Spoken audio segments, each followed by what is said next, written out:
2 children were born as twins and were told that their mother had gone into eternal sleep during childbirth. Apart from their father, who visited them only occasionally, and the nanny who looked after them in this huge house, there was no one around. It was as if they lived in a separate little world. This had been going on for as long as they could remember, and it seemed natural to them because they were too young to understand everything. Now someone is calling for Ms. Brillia and Ms. Eveline, trying to figure out where the girls are. At this time, one of the little girls quietly turns to her sister to check if everything is okay. She offers to go out, but the brunette reassures her, saying that they are just playing hide and seek. The blonde reminds that the nanny is probably worried, but her sister assures that everything is fine.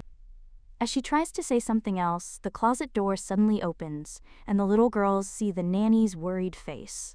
The brunette asks her sister if she's noticed that the nanny always finds them quickly. The woman asks why they hid, as she was worried. The blonde apologizes and wants to add something, but the nanny gently says that everything is fine. She came to tell the good news, which immediately made the girls beam. The woman explains that the count will come today and they need to prepare for his visit. The little girls agree and, holding hands, run to the changing room, and the nanny only sighs. Soon, the girls are dressed in beautiful outfits. When someone calls them, they turn around and see their father. One of the girls immediately runs to him and hugs him tightly, while his sister stays away. The father extends his hand to the girl, inviting her to come closer, and both watch this moment. The blonde rejoices and immediately hurries to her dad. Afterwards, they sit down at the table and begin eating together. After some time, the black-haired lady trains with a sword, and the blonde watches her every move with admiration. When evening comes, the girls fall asleep together in the same bed. The count remains by the window in his study. Suddenly, he hears a quiet noise. Someone has come in. It turns out to be the nanny, and the count thanks her as always. The woman says she is happy to take care of these little angels. The blonde man asks if there were any problems, to which the nanny replies that the girls are too young for now. The count asks if she understands that no one must know what's happening. The woman agrees, adding that the older girl always tries to break out. Her character is very similar to the count's, and Eveline takes after her mother. The count quietly remarks that everything is clear now. He says that people from the palace will arrive soon, and he still hasn't decided which of them to send. His heart breaks, and the count thinks that it is better to stage a coup there than to allow danger to his daughters. The nanny advises to reveal the truth before it is too late. The man refuses, explaining that the palace courtiers are too cunning and would insist that both girls be sent away, which would inevitably lead to war. The nanny reminds them that sooner or later the secret will be revealed, and the count anxiously wonders how he will be able to be honest with them. He wants the girls to stay together a little longer. Soon, the blonde slams his fist on the table, showing irritation. He asks if the palace really distrusts him so much. The servant tries to reassure the count, insisting that it's impossible. The count asks if they would like to take a girl who is only 9 years old, to which the servant responds with restraint. He explains that the count understands the situation perfectly well, and that the palace is currently under tension. The blonde interrupts the servant, asking what exactly this mistrust means. The servant advises the count not to worry. Almost 70% of the kingdom's troops are on the Western Front, and this is already a sign of trust. But the count angrily interrupts the servant, saying that those who trust him should not try to take his daughters as hostages. The servant is at a loss for an answer, but then reminds him that such an oath has been observed since ancient times, passed down from ancestors. If the count decides to send his daughter, no one will doubt his loyalty to the palace. At the same time, the man cries out that another year will pass. He plans to send the child away only in a year, when the girl turns 10. The servant is alarmed by such abruptness and promises to pass on his words. A little while later, the blonde finds himself in his room, lost in thought about everything that happened. He realizes that he spent his entire childhood in the palace, enduring bullying and humiliation from the royal family. He endured rigorous testing, encountered influential people, and made daily vows of allegiance.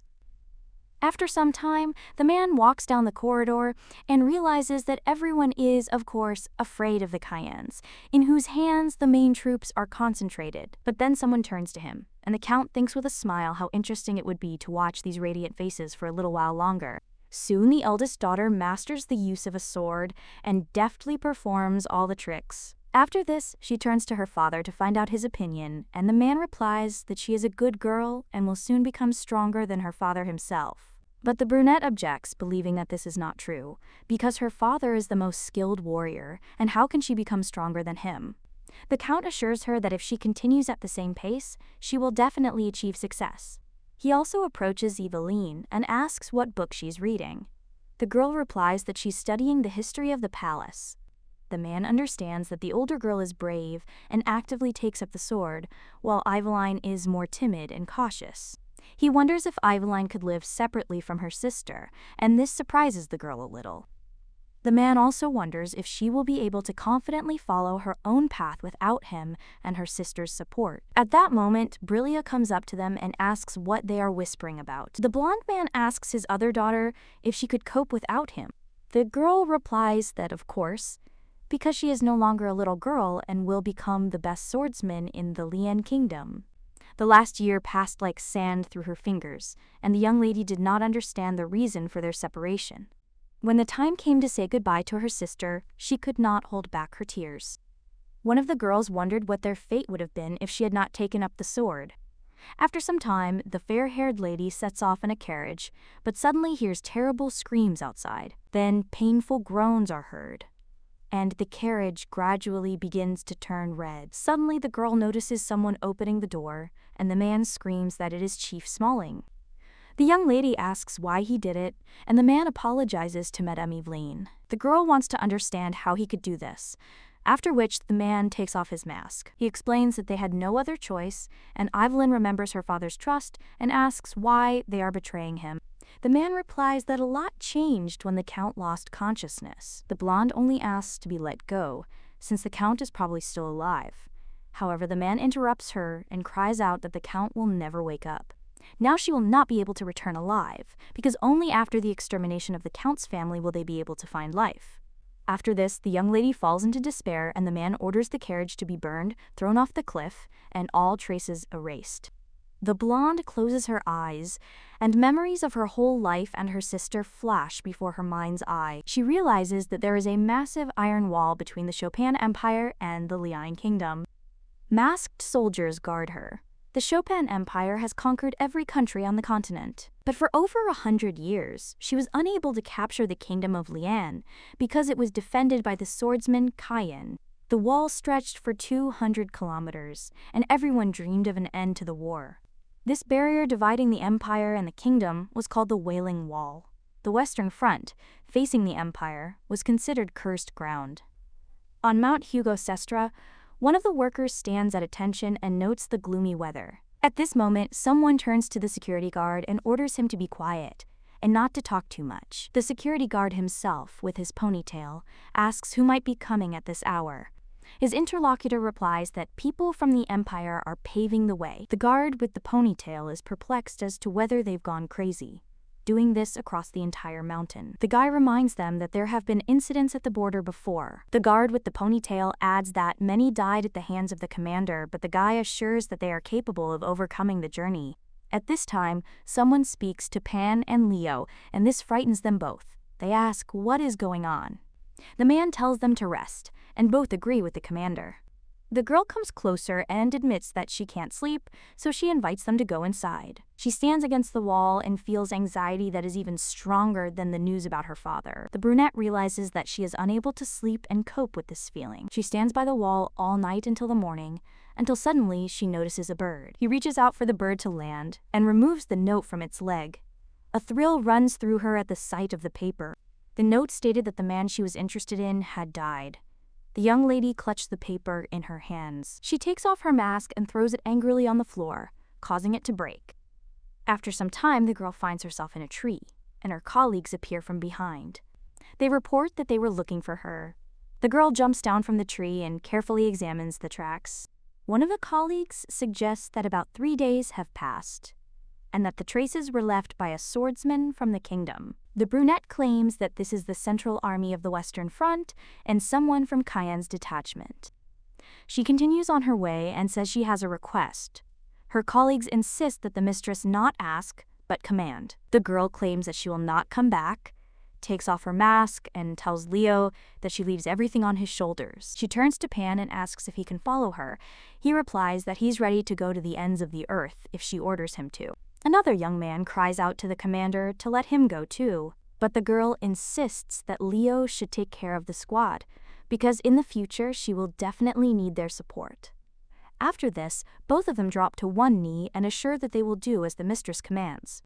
The young lady approaches Pan, explaining that she cannot guarantee his complete safety, and asks if he is truly ready for this. The young man replies that the commander has saved his life 4 times already, and he is ready to repay her in kind. The girl thanks him, gets up from her seat, and once again looks around the cliff where the tracks of the carriage wheels remain.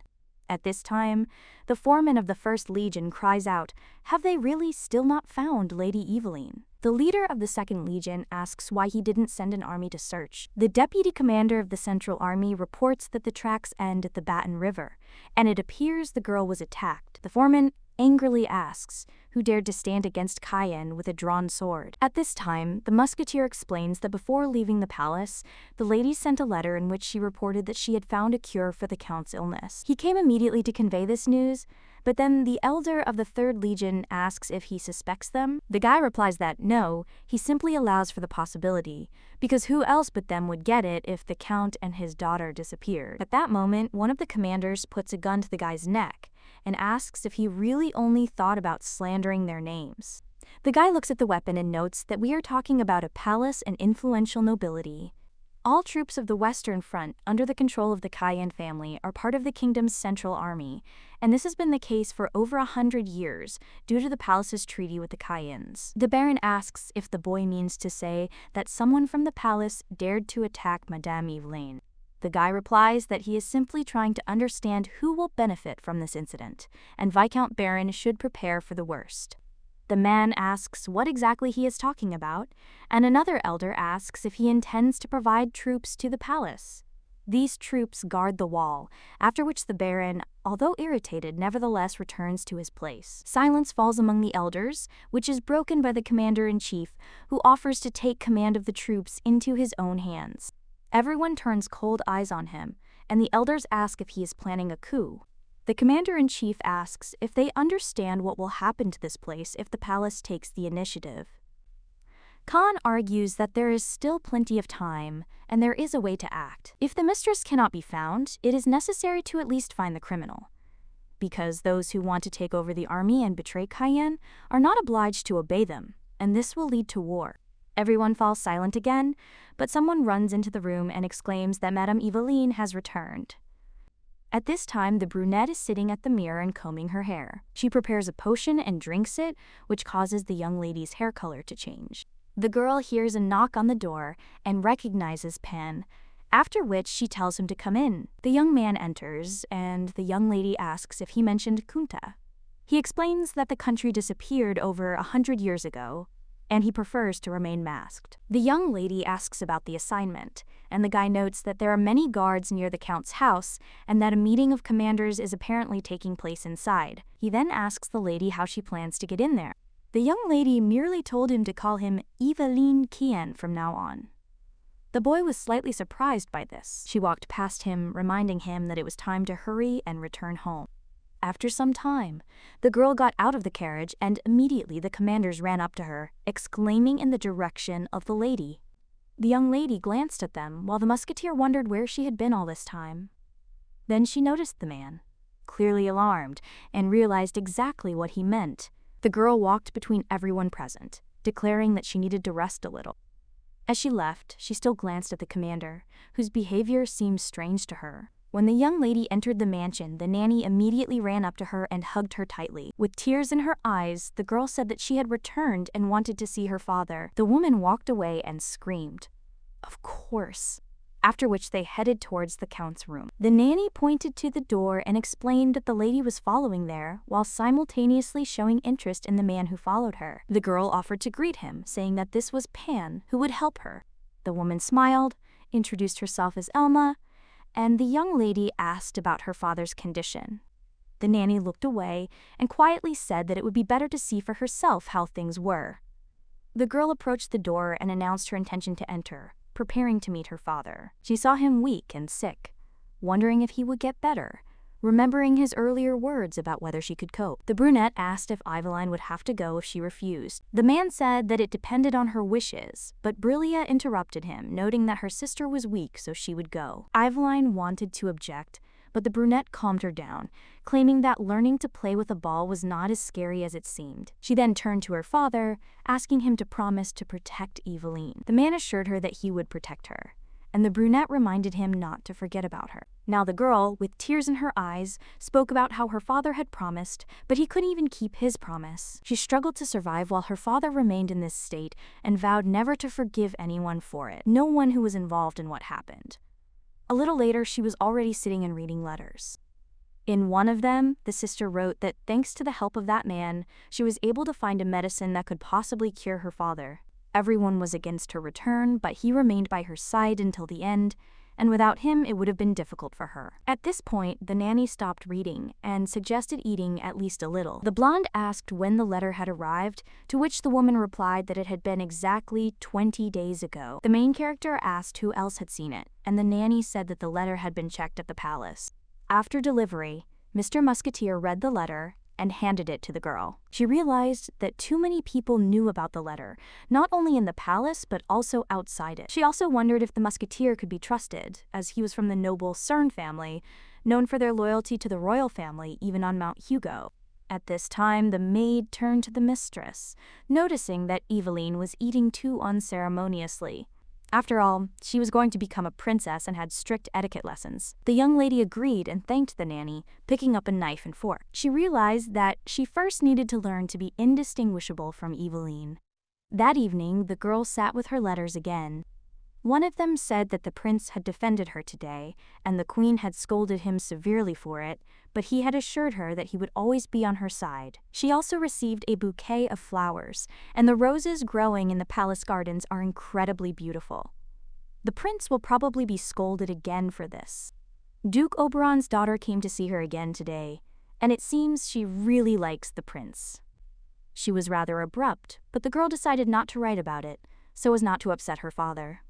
Today she felt incredibly happy, filled with joy, but she didn't dare tell him about it yet. In a month they will finally meet, and she cannot wait for this meeting, as she missed him terribly. The girl also mentioned that she returned to the palace, although this only happens once a year. But she was immensely happy to have the opportunity to spend time with him. She also read one of the letters in which her sister wrote that she was no longer a child and asked to tell her the truth. The girl was very worried about her sister. She even had disturbing dreams where she was having a hard time. Now, the main character understood that her sister was worried about her, but in fact, everything was fine with her. After this, she turned to the nanny and asked if all the letters had been checked, to which the woman replied in the affirmative. Then Brilia, with tears in her eyes, asked how Eveline was doing and received an answer. They said she was quite happy. The girl smiled and thought about her sister a little more, but after a short time she suddenly heard someone approaching and realized that she needed to find some kind of weapon. The young lady grabbed the candle, thinking it would do the trick. Meanwhile, the gentleman tried to stop the stranger, but he immediately hit the servant with magic, which caused him to be stunned and fly back to the door. The man who had struck opened the door and turned to Eveline with alarm.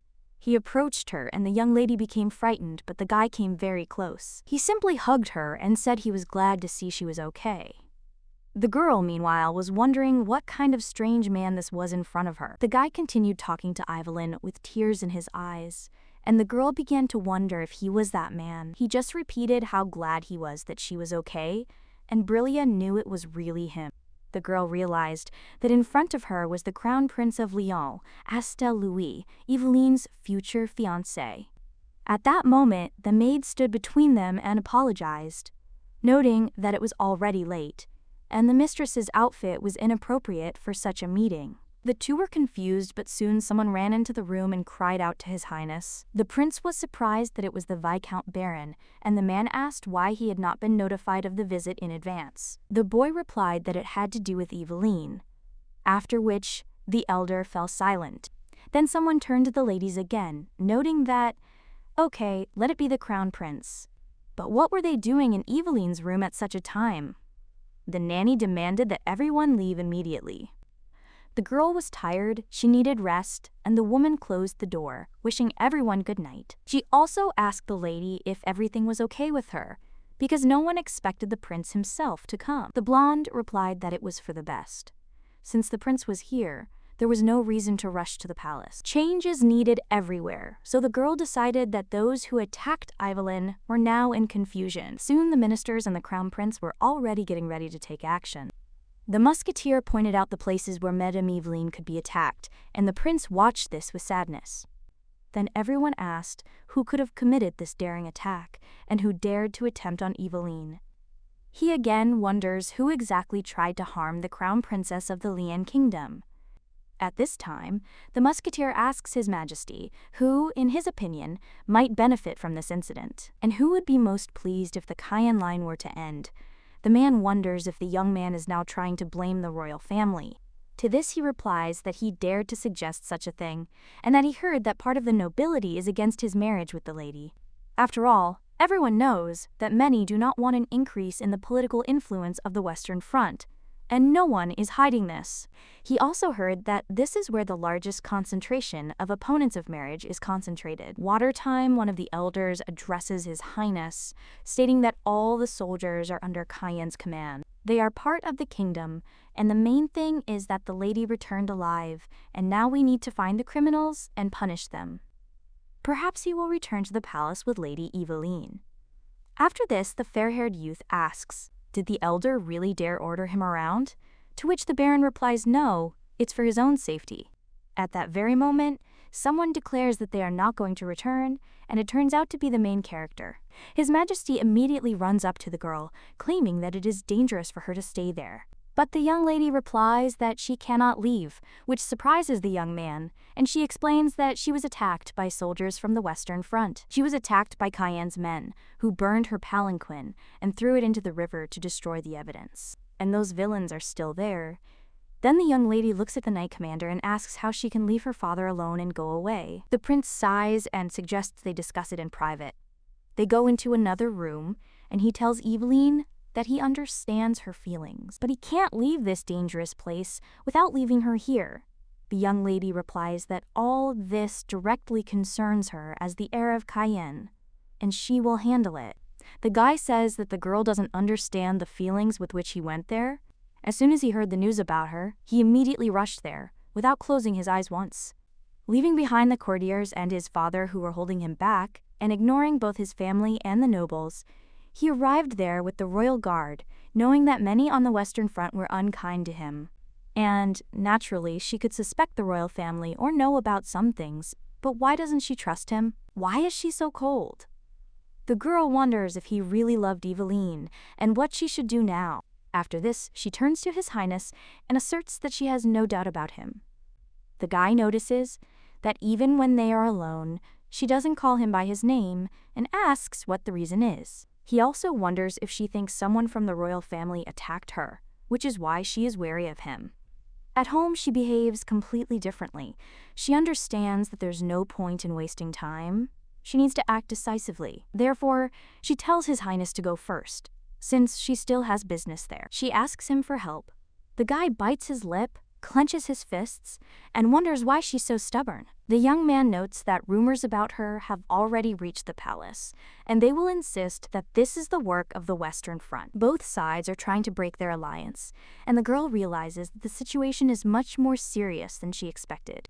The fair-haired young man declares that he cannot drag out the time longer than a month, and if she does not return, then the nobles will start looking for another bride for him, which will lead to complete chaos, and the prince asks if she realizes this. The girl thanks him, and the guy hands her some kind of stone. The young lady asks what it is, to which the prince merely shakes his head and says that she is at it again. He suggests taking the stone quickly, because it is the last protective brooch left in the palace. The girl takes the brooch in her hands and wonders if this is a magical artifact. The prince assures that after he settles matters in the palace, he will return for her himself.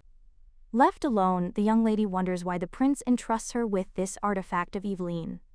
A little later, she asks Pan if he knows about the brooch, because the prince said it was protection. The guy looks at it carefully and confirms that it is a magical artifact. He adds that the powers within him are enormous and wonders if this means the prince is a master of magic. After all, his skills were so strong that he literally threw him aside with his abilities. The main character asks if his powers were really that incredible, and the guy answers in the affirmative. Then the girl again turns to Pan, asking him to inspect the area where her sister was attacked, as well as the Baton River, since her sister could have had the same brooch. She hopes that her sister might be alive, and the boy agrees with this possibility.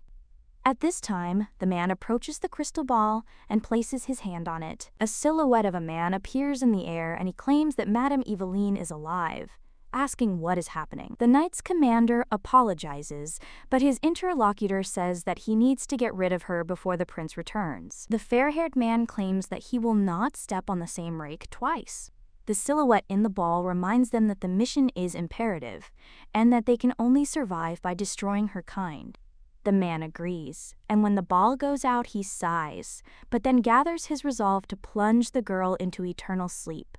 A little later, the servant brings the main character an object, asking why she needs it. He asks if it's dangerous there, and the girl replies that it's just in case and asks not to worry. Pan remarks that if the lady is so worried, maybe they should call Leo, but the girl refuses. She firmly decides to cope on her own and not involve anyone else. And so far, the sword she wields is doing its job quite well. The boy claims it obeys her commands, and the journey to the river and exploration of the area could take about a month. The young lady says that she has hopes for him, and the guy only asks her to trust him, after which he leaves the room. The girl is left alone and stares intently at the mask lying nearby.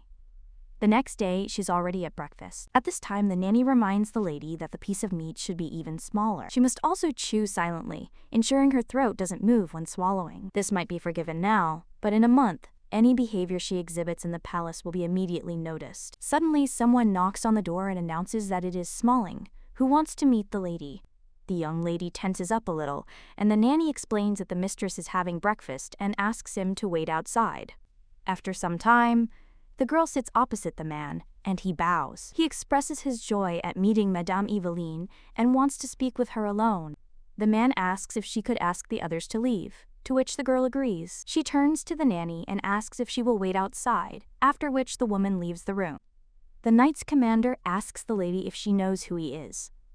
The girl is silent for a moment. Then, with a smile, she says that he recently introduced himself as the deputy commander of the Central Army. The man objects that the lady is acting as if she is hearing this for the first time, although he has always been responsible for her safety. The girl is surprised and wonders if he really thinks so, because she is still recovering from what happened and asks why he wanted to meet her. The man draws his sword from its sheath and swings it, stopping near her throat. He exclaims what a nasty thing she is and demands that she confess who she really is. The girl smiles and declares that she is Eveline Cayenne, the crown prince's fiancée, and the heir of the house of Cayenne, but the man claims that this is impossible. Then the girl asks if that is why he put her into eternal sleep. Meanwhile, the musketeer sits at his desk and reads papers that indicate Brill.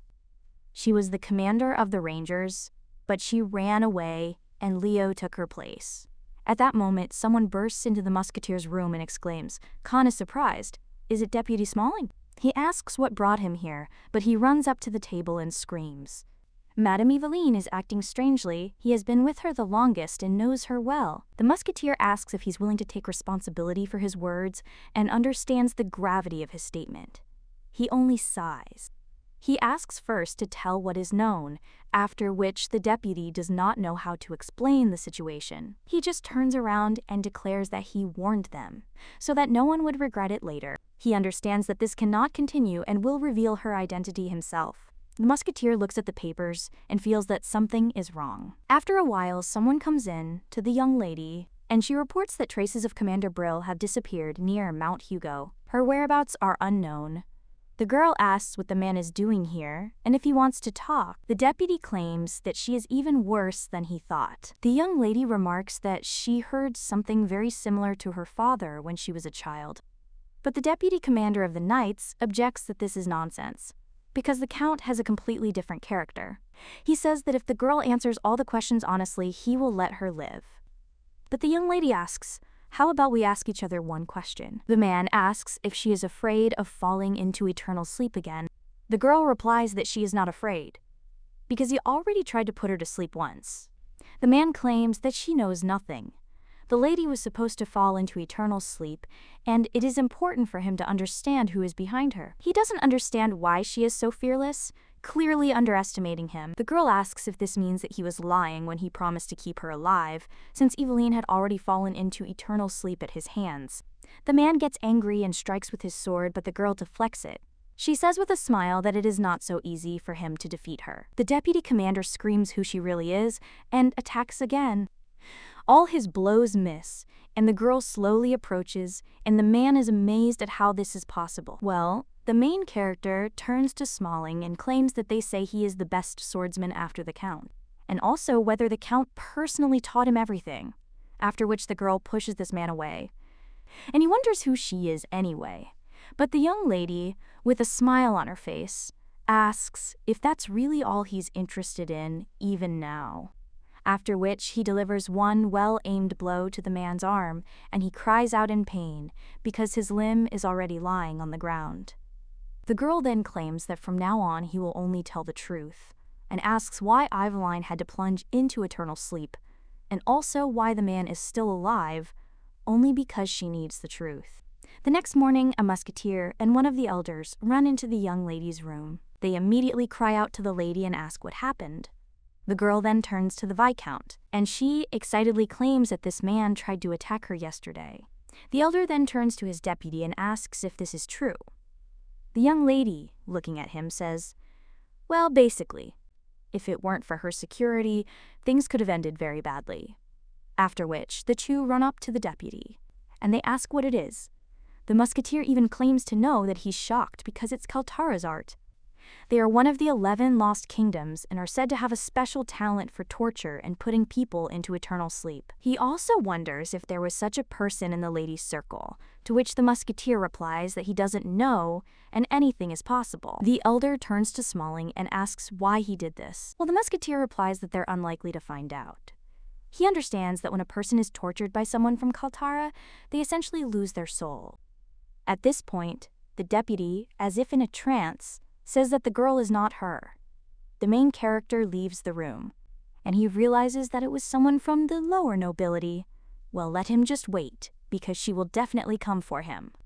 A little while later, the young lady finds herself in her father's room. Then, the nanny also approaches her and claims that the musketeer wants to talk to her. But the girl replies that not now, because she wants to be alone, to which the nanny agrees and asserts that she will convey this. The girl looks at her weakened father and feels disgusting. She remembers how she once sat with her first mask in a carriage and looked at it. After which, she turned to her father and asked if she would now be officially trained in the art of the sword, and also if everything would be okay with Eveline.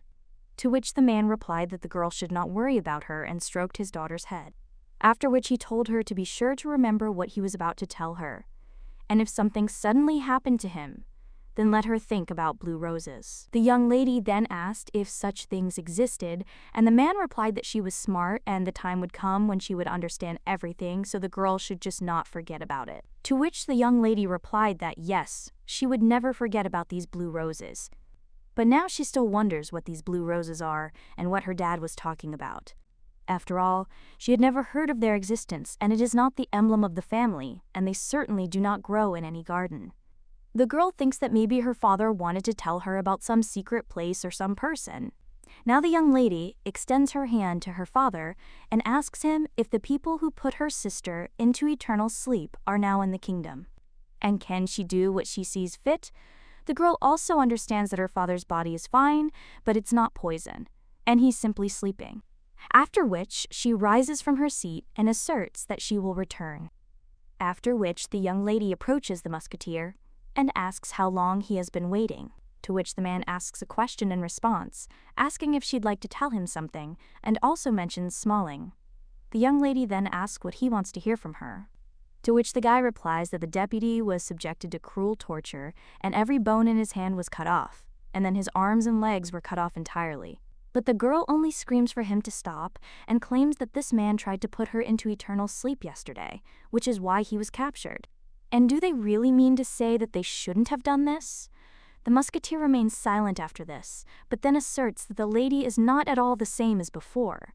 The girl claims that her father has been unconscious for more than 6 months, and that they tried to put her into eternal sleep twice, so she asks if he really doesn't understand why she has changed. The musketeer then asserts that he has understood the lady, and that, so that nothing threatens her, he will introduce the most to her. But the girl replies that no, and one bodyguard is enough for her, because she can't trust anyone. After which, Pan says that he understands and thanks the lady for taking the time to talk to him. At this time, the girl thinks whether she can trust him, after which she finally turns to the musketeer and asks if her father loved roses. The man then claims that he did not talk to the count about personal matters, and her Naledi replies that it is understandable, and also says how deserted it is there. The musketeer then claims that the nanny runs the house and that's enough, and that he's also there temporarily. The girl then asks if he's there until her father wakes up or until he's replaced, to which the guy replies that he doesn't know, but in any of these scenarios he will immediately return to the army, and he asks if the lady has any more questions. The girl then says that she will soon have to return to the palace, and she leaves her father in his care. After which the musketeer leaves, and the girl remembers how yesterday the deputy commander screamed for her to better immerse him in eternal sleep. And he only knows that these are the middle nobility and those who put on the devil's masks to stop the war. But if things continue like this, war with the Empire will soon begin. Meanwhile, Pan dives into the water. Then he sees a carriage lying on the bottom. He reaches out to the door and opens it. A little while later, he surfaces and lies down on the shore. The boy realizes that he has confirmed it, that the inanimate body is gone, and she's wondering whether to tell him about it. His Highness, meanwhile, is heading off in a carriage. At this time, someone turns to him and states that he hopes His Highness is comfortable. The man then replies that he did not know that Baron Arjun would be accompanying him. Well, his interlocutor only claims with a smile on his face that he is simply following the instructions of the aristocratic council. The prince asks if this is the desire of the Marquis Berto, to which the baron replies that no, and that they wanted to check how the Western troops patrol. His Highness then asks if they should be concerned that he might seize control of Western troops. His interlocutor smiles and asks the prince not to say that. Well, the man claims that there is no need to beat around the bush, because the count's condition is as bad as it can be, and that's why everyone is reaching out to Western troops. The baron then asks how a nobleman like him can participate in such things.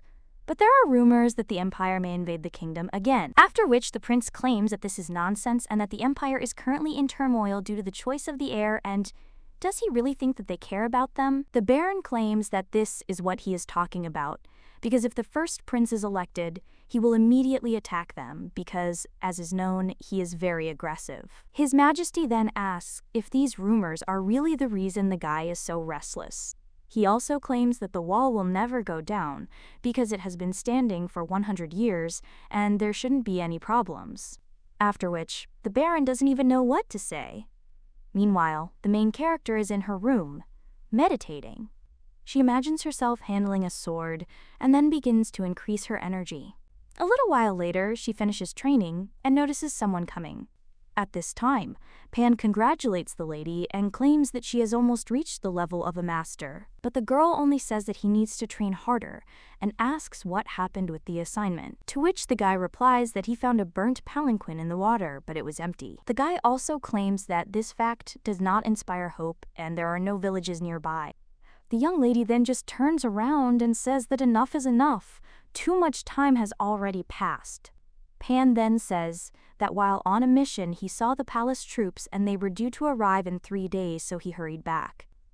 The young lady claims that he did the right thing and now it's time for her to go back. And if he doesn't want to go with her, he can return to the army. The guy then tells the lady not to make him repeat himself, because he still has a long way to go to repay her for saving his life. After which the girl thanks him, and the guy, with a smile on his face, claims that he looks at her and thinks that now you can't tell from her that the lady was called a panther on Mount Hugo. The young lady replies that she knows she is bothering him a lot, but wants him to know what else, after which the young man states that he is listening. The girl says that she needs information about the central nobility, especially the upper-class gentry. She also needs information about the Empire's actions, as well as how the heir's election is proceeding, the likelihood of an attack on them, and so on. Pan claims that the empire can be easily learned from the rats. Then the girl asks why it closed, and the guy wonders if the commander doesn't know that these are smugglers who made a hole in the wall and are selling all sorts of things. The girl then asks if this is possible, and the guy replies that the wall was built 100 years ago, and it would be stranger if there was no hole. Eveline then says that she is counting on him, and the guy with the smile on his face says that yes, and he will also make it before the soldiers arrive. Then they say goodbye, and the girl takes her sword into her hands again and begins training. His Highness is still riding in his carriage at this time. At this moment, smugglers enter through a hole in the wall, and one of them claims that if you go down, then after 10 kilometers there will be a village and the estate of Count Cayenne. And one of them claims that people from the empire haven't been there for a long time. The next day, Pan is already wandering the village looking for these people. After which he goes into a diner and sees them, and comes closer. After which one of them asks what his business is and whether he really deserted. Pan replies that he didn't run away and that he's interested in something. He also places a few coins on the table and states, for example, they can tell him news from the empire. A little while later, he's already leaving the dive. But then he sees the prince's carriage heading towards him, after which he also sees another guy on the other side, and he just covers his face. The main character is in her room at this time, and the nanny is helping her comb her hair. She also says how beautiful her mistress is, and the girl wonders if she really thinks so. She even feels a bit awkward. The woman then almost cries and insists that she's being sent to the palace. It's very difficult. Well, the girl tells the nanny not to worry, because she's not going to the palace as Eveline's hostage. And she is Cayenne Brilliance, and she is also going there to avenge her sister. After Togo, the nanny is still worried and wants to say something else to the lady, but at that moment, someone enters the room. And he claims he's arrived. The girl then turns to the nanny and asks if she can leave them alone, to which the woman agrees and states that she will bring something to drink. After the nanny leaves the room, the young lady turns to her servant and asks if he knew anything. At this time, the guy just looks at his mistress, and the girl asks what is going on. After which he, a little embarrassed, replies that nothing, and that she is simply very beautiful. The young lady then slams her hand on the table and asks if he has completely lost his fear, and the guy apologizes. He claims to have learned something interesting, and the battle for the throne was over 6 months ago. The first prince has taken the throne, and the second was sent into exile for life. The main character then asks if he's talking about the first prince, to which the guy replies that yes, and it is the one that is very similar to its predecessor. The young lady then says that it is clear, and it turns out that a war could start soon. The guy claims that they are urgently mobilizing troops and preparing ammunition, and he also heard that many spies have infiltrated the country through a hole in the wall. The young lady then takes the papers and also claims that all this is happening while the father is unconscious. A little while later, the prince arrives at the estate, and the girl claims that she was waiting for his highness, and also welcomes him to the palace. The guy then tells Eveline that he missed her very much and asks if she's okay, to which she replies that she is. And his highness asserts that he will never leave her again and will never put her in danger. The young lady smiles tensely and says yes. The prince turns to the elder and the musketeer. He also claims that the royal guard will regain their strength, and in 3 days they will set off on their journey, to which they agree. At this moment, the brunette is sitting near one of the trees. But then someone lands next to him, and he says that shadow number 8 greets him. The brunette tells him to look up, and the guy does just that, after which his interlocutor claims that he has a very beautiful pilot for a spy, and asks where he is from and what his name is. Shadow number 8 claims to be the 5th son of Baron Tizen, and was a soldier in the 3rd stick of the Eastern Army. The brunette then asks how long ago he came there, to which the guy replies that it's already been 12 years. His interlocutor insists that he must have had a hard time, so he should expect a great reward for him and his family. The young man tells his highness that it's an honor, after which the guy claims that he needs to meet with Count Cayenne as soon as possible and asks if this is possible. But shadow number 8 cries out to his highness that the count has been unconscious for 6 months, and the man then claims that he only needs to make sure that he can enter the estate safely and quickly, which makes shadow number 8 surprised but still claims that it will be fulfilled. At this time, the young lady goes with the prince, and he asks if everything is all right. The girl replies that thanks to his care, she felt at peace. And the prince asks how the count is feeling. And also, didn't the medicine really help? The young lady then recalls how her sister wrote that thanks to him, she somehow managed to get the medicine, and perhaps it would help her father. Well, now the young lady claims that the medicine he got for her was lost when she was attacked. And the girl also apologizes for the request, but asks if he could get it again. The prince claims she knows how strict the teacher is, and the girl wonders if the prince really had a teacher. The boy then claims that even if he agrees, gathering the ingredients will take at least a year, after which the young lady asks His Highness to give it a try. The young man asks what she's talking about and if she shouldn't ask him, since he was planning on doing it anyway. Because the count is not only her father, but also the sword of their kingdom, so he is obliged to do so. The young lady then thanks His Highness with a smile on her face. And he smiles, and also offers to meet the teacher together when they return, because he wants to personally choose their wedding date. And McFadden Roque wants to be the leader, and not a single noble family will dare to object. The young lady then wonders if this is really a great wizard, and if he is still alive. His Highness turns to the young lady and asks if she's not happy. The girl replies that she is, but her father's condition is grave, so how can she smile so calmly? But the prince claims that she wanted this herself, and if the wedding takes place soon, then Marquis Berto will take over the local troops. The main character then wonders if this is really the one Smalling was talking about, and the prince cries out that the kingdom will come to an end if the Marquis takes over the Western Front. Therefore, the wedding must be held quickly. The girl then wonders whether she can trust this man, and whether perhaps Eveline, with his help, was trying to somehow save their family. But then the young lady only turns to His Highness and asks him to let her rest today, to which he agrees and asks for his forgiveness, and also states that she must have had a hard time, so he apologizes for starting to put pressure on her. The girl then bows and tells His Highness that it's okay, after which everything goes away. A little while later, Pan, already shocked, asks if she's really talking about McFadden Rock. The girl replies that she is, and the guy asks if this is possible, because if she is talking about that same McFadden, he is the one who erected the Iron Wall. To which the girl replies, what exactly? And Pan asks how old he is, and he was already not young then, so he is interested in whether he is really 200 years old, or if all wizards live that long. The girl claims it's unlikely the prince would lie to her about this, and, by the way, this wizard made a cure for her father and delivered it through Eveline. And also, someone attacked to stop her. The servant asserts that this is highly probable and hands his mistress some tea. The girl then reveals that the current prime suspect is Marquis Berto, and Pan insists that if it's him, things will be very difficult. The girl then asks if he's found out about the Marquis, to which the guy replies that not a lot is already known about him. Also, the commander was only immersed in her training and doesn't know about him. Well, he is very popular among the soldiers here, and every season he finances the army. He comes from the Zerum Kingdom, which the Empire conquered 100 years ago, and the Marquis is very rich, and is also known to have pure royal blood, so he is confident that even the royal family is not as rich as him. The girl then asks if he is talking about the Kingdom of Zerum, to which the guy replies that it is a kingdom. They called it the Land of Gold, and the entire people basked in luxury. They even changed their last names to the word golden, although this led to the kingdom's rapid collapse. The girl then asks why such a person needed the Western Front, to which her servant replies that he doesn't know, and maybe he wants to take revenge on the Empire, and all the smuggling organizations are connected to the Marquis Berto.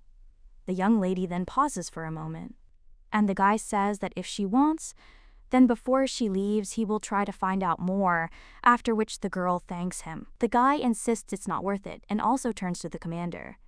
Then he asks, is it true she's planning to marry the prince? He also laughs at the fact that their marriage proposals are mentioned in the same sentence, and he also says how poor this prince is. Well, then he senses the commander's intimidating aura, who claims that they haven't trained together for a long time, and it's worth looking at his progress.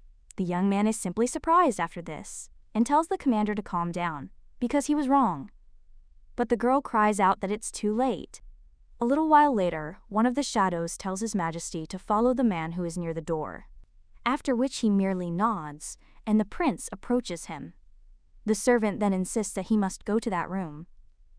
and the man thanks him and also states that he can go, after which the servant thanks him for the reward. The guy then enters the room and sees the count, who is not in very good condition. But at that very moment, someone from behind asks what's going on and why there's no one there. After all, who was supposed to be on guard today? Well, at that very moment, the girl sees someone else in the room and is shocked. She looks at this guy and thinks what he is doing there, and he is a knight from the Empire. Therefore, the girl wonders if he really crossed the mountain and stepped onto the lands of the kingdom. But she will never forget him, because it was against him that she first drew her sword. The guy at this time claims that he is a wandering herbalist named Pan. He also heard about the count's condition from Commandeer Kohn and came to see him. The young lady then wonders if he is a wandering herbalist and understands that she needs to pull herself together. At this point, the guy replies that everything is so, but he understands that he was told that this should work, so he serves with this girl. The young lady at this time understands that she must find out for what purpose he is there, and also to ask if the guy wants to say that he is a herbalist and came there to fly out her father. The young man replies that, yes, indeed, that is true. But Eveline insists that the best royal physicians could not cure him. Yes, he who is an unknown herbalist can do it, and besides he went there without her permission with the help of some servant. The girl also understands that this guy hid his sword, but he only claims that this is not entirely true. He wanted to see if he had developed any skin conditions. The girl then asks if that's true, but he claims it's too late and suggests he examine her father tomorrow. The young lady understands that he is very powerful and must not let her guard down until she knows his goals. After which she states that she will call a servant to take him there and asks if the herbalist will wait a little, to which he replies that of course. After which the young lady closes the door and claims she'll be back soon. But as soon as she leaves the room, then she immediately starts running and understands that anything will do for her because she needs to carry at least something. So she could fight this guy. The prince wonders if the count's daughter really knows how to handle a ball and if that could be a problem. After which he also turns to the count and asserts that he will soon return to fulfill the promise he made. At this time, the main character sees her servant, and he, a little surprised, turns to the commander and asks if she didn't want to see the count. Well, the girl just screams for him to give her his sword, after which the guy immediately hands her his dagger. And the girl, taking it in her hands, tells the guy to quickly follow her, but when she runs into the room, he sees that there is no one there anymore, after which he immediately turns to his father, and reaching out to him, she wonders if he's already been attacked. However, then the girl realizes he's okay and thinks, thank God, nothing happened to him. And, fortunately, she was not late, but the girl still wonders why the Imperial Knight came there. The next day, Pan turns to his mistress and claims that the man is nowhere to be seen. Well, he still wonders if it really was who she thought it was. The young lady then asks how she can forget his face. Well, the servant replies that yes, and he really was very cool, because it was the first time the commander had lost to someone in a sword fight. The girl then asks who he is, who crossed a mountain that is practically impossible for an ordinary person and now appeared there. Pan claims that it turned out that the servant knew nothing, and suspicion fell on a certain Bill, who brought the herbalist. The main character then asks who this Bill is, to which the guy replies that he is so ordinary that this is his oddity. The guy also asks if the lady thinks the same, but the girl answers, is it normal to abandon her father and go to the palace at such a moment? Pan claims the commander's problem is that she constantly tries to figure everything out on her own, and maybe she should trust the musketeer, because they say that the count trusted him very much. Or she can ask the prince, because he is a student of McFadden Roque and a battle mage, so maybe he will find some way to protect him. The girl thinks about it after this, but still says that okay, she understood him, so let the guy find out about Bill, and if the Empress suddenly meets him, then let him not catch his eye. After which Pan says that, of course he is a strong opponent even for the commander, so he shouldn't even try. The girl claims that this happened 6 months ago, and now she can easily overcome him. But the guy just asks if she will really do it in such an outfit, and whether she should even fight with anyone. After all, what will happen if her identity is revealed, and sometimes even the commander acts without thinking that she might be revealed. At this time, the Prince of the Empire enters the room and asks one of the shadows whether the Count's daughter studied the art of the sword. Shadow then asks if he is talking about Lady Eveline, and, if so, As far as he knows, she did not do this. The man then asks if this is true, and the servant replies that her life was endangered due to 2 assassination attempts. The prince then asks who did them, to which he does not answer that many people are against the wedding of Madame Eveline and the prince. Well, as soon as they get married, the Western Front will automatically pass into the hands of Madame Eveline, and the prince will naturally begin to control the troops. The boy then asks if that's true, and the shadow claims that he is sorry to report this, but due to the disclosure of his identity, he will have to return to his homeland, and another shadow will soon come to help him. But His Majesty replies that no, and he can handle it alone, and will also finish his business in a couple of days, and the shadow tried his best, after which he thanks him. He then asks for permission to take his leave and then leaves. The prince is then left alone. He also remembers that girl and realizes he's definitely seen her somewhere. Meanwhile, the main character says goodbye to the nanny and the other servants, and he also claims that she will return, after which the woman tells her to be careful. To which the young lady agrees, and also tells the nanny not to worry so much. After all, nothing will happen to her. The girl also looks at the musketeer and remembers how they sat at the table last night. The man asked why the girl called him at such a time, to which you replied that she would have to leave this place tomorrow. The musketeer then said that, yes, he had heard about it, but he was interested in what she wanted to talk to him about. The girl replied that an unknown man had recently entered her father's room, and she asked if he knew anything about it. The musketeer replied that the lady was overly worried. After all, he was an ordinary herbalist, but then the main character thought about how to explain to her that he was not a herbalist. Can then asked the girl not to worry about the count's safety. The young lady then asked what her father meant to him, and what kind of man is Count Cayenne for a musketeer. After this, the boy only turned to Madame Eveline and insisted that people serve only one master. Now the young lady hopes that the master he serves is her father. After which the musketeer only bows, and the young lady also says goodbye to them and then heads to the carriage. When the girl does this, Pan tells her not to worry about the count because he will protect him until Leo comes, and soon he will catch up with them. The young lady says that it is good, and then she leaves. After which she steps into the carriage and sets off. Across from her sits a worried-looking Her Majesty. He also claims that everything will be fine with the Count because he will try to return back as soon as possible. He also asks if there are any other thoughts that are bothering her that he doesn't know about. And the young lady wonders if she can trust the man whom Eveline trusted. After which she finally tells His Highness that of course not. And the guy says that she's speaking in that tone again. And should he really still be angry with him after the girl says no and asks what he's talking about? And also wonders how she can talk to him then. The prince claims that no matter how close they are, he feels as if she is very far away from him, and now he won't leave her alone.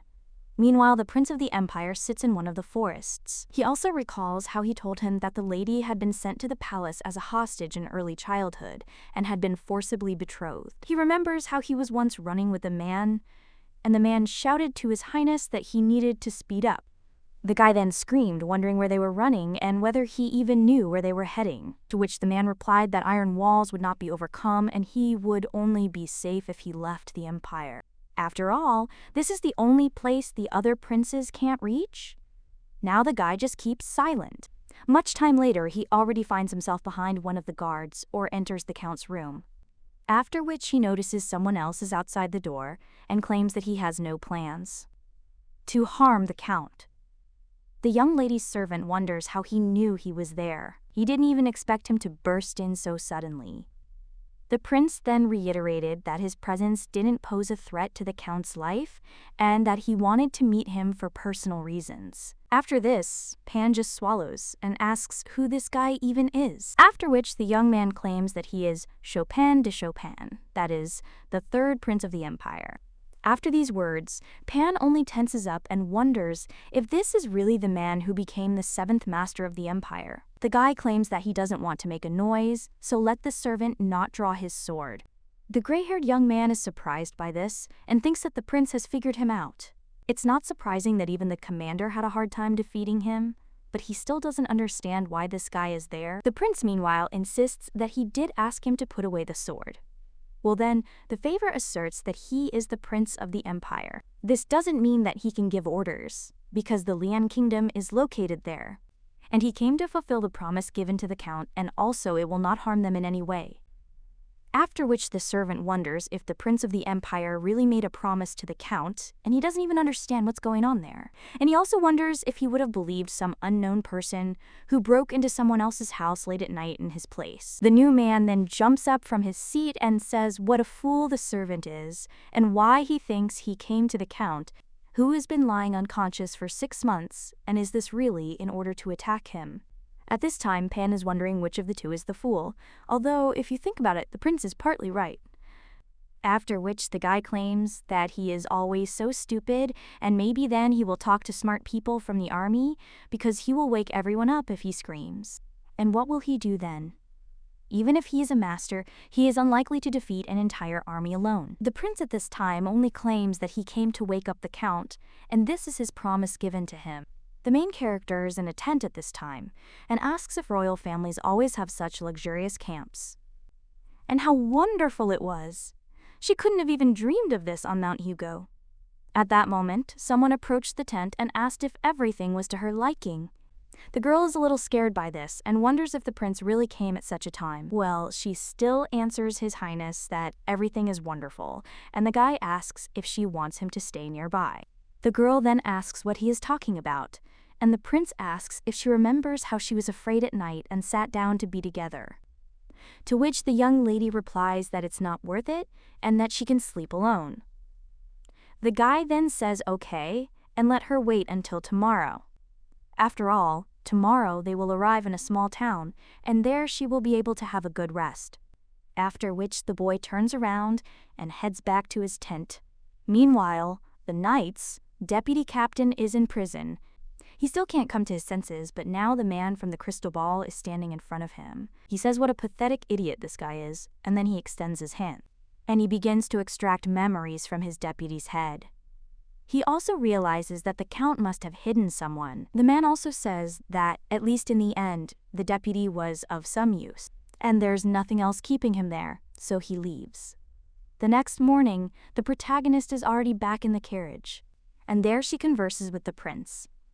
At this time, a man arrives in the county, after which someone turns to him and tells him to take off his mask, otherwise he will be accused of desertion. It turns out to be Pan, and the man, taking off his mask, asks if it wasn't he who called him, begging him to help. The young lady's servant merely motions for the boy to be quiet, and then tells him to follow him quietly. And when they enter one of the rooms, the guy sees how they are trying to heal the count. Pan claims that this is the third prince of the empire, whose name is Chopin de Chopin, and this has been going on for the second day. A little while later, the young lady is already eating, and the prince claims that he asked him to cook her favorite dishes, to which the girl thanks him.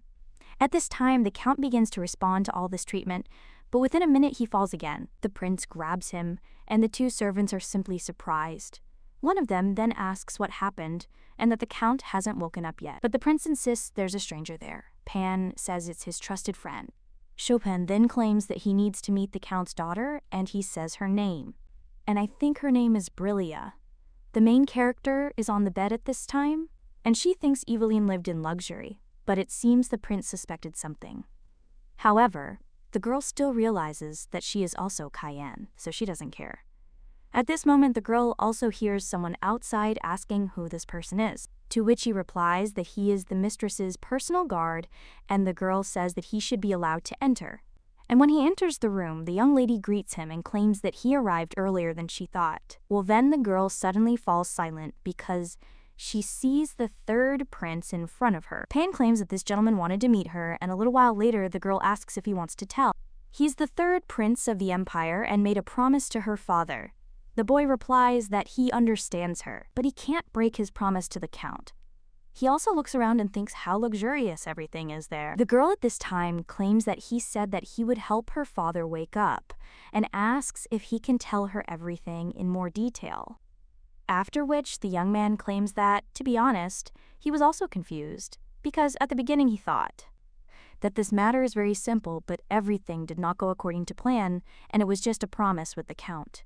That as soon as rumors reached him that he was unconscious, he should have immediately come to him. The girl then asks what he's talking about and why he and her father agreed on this. But the prince only asks if she really wants to know more about his past with the count, as it's a very long story. The girl then only looks at him coldly, and the prince claims that he tried his best to keep his promise.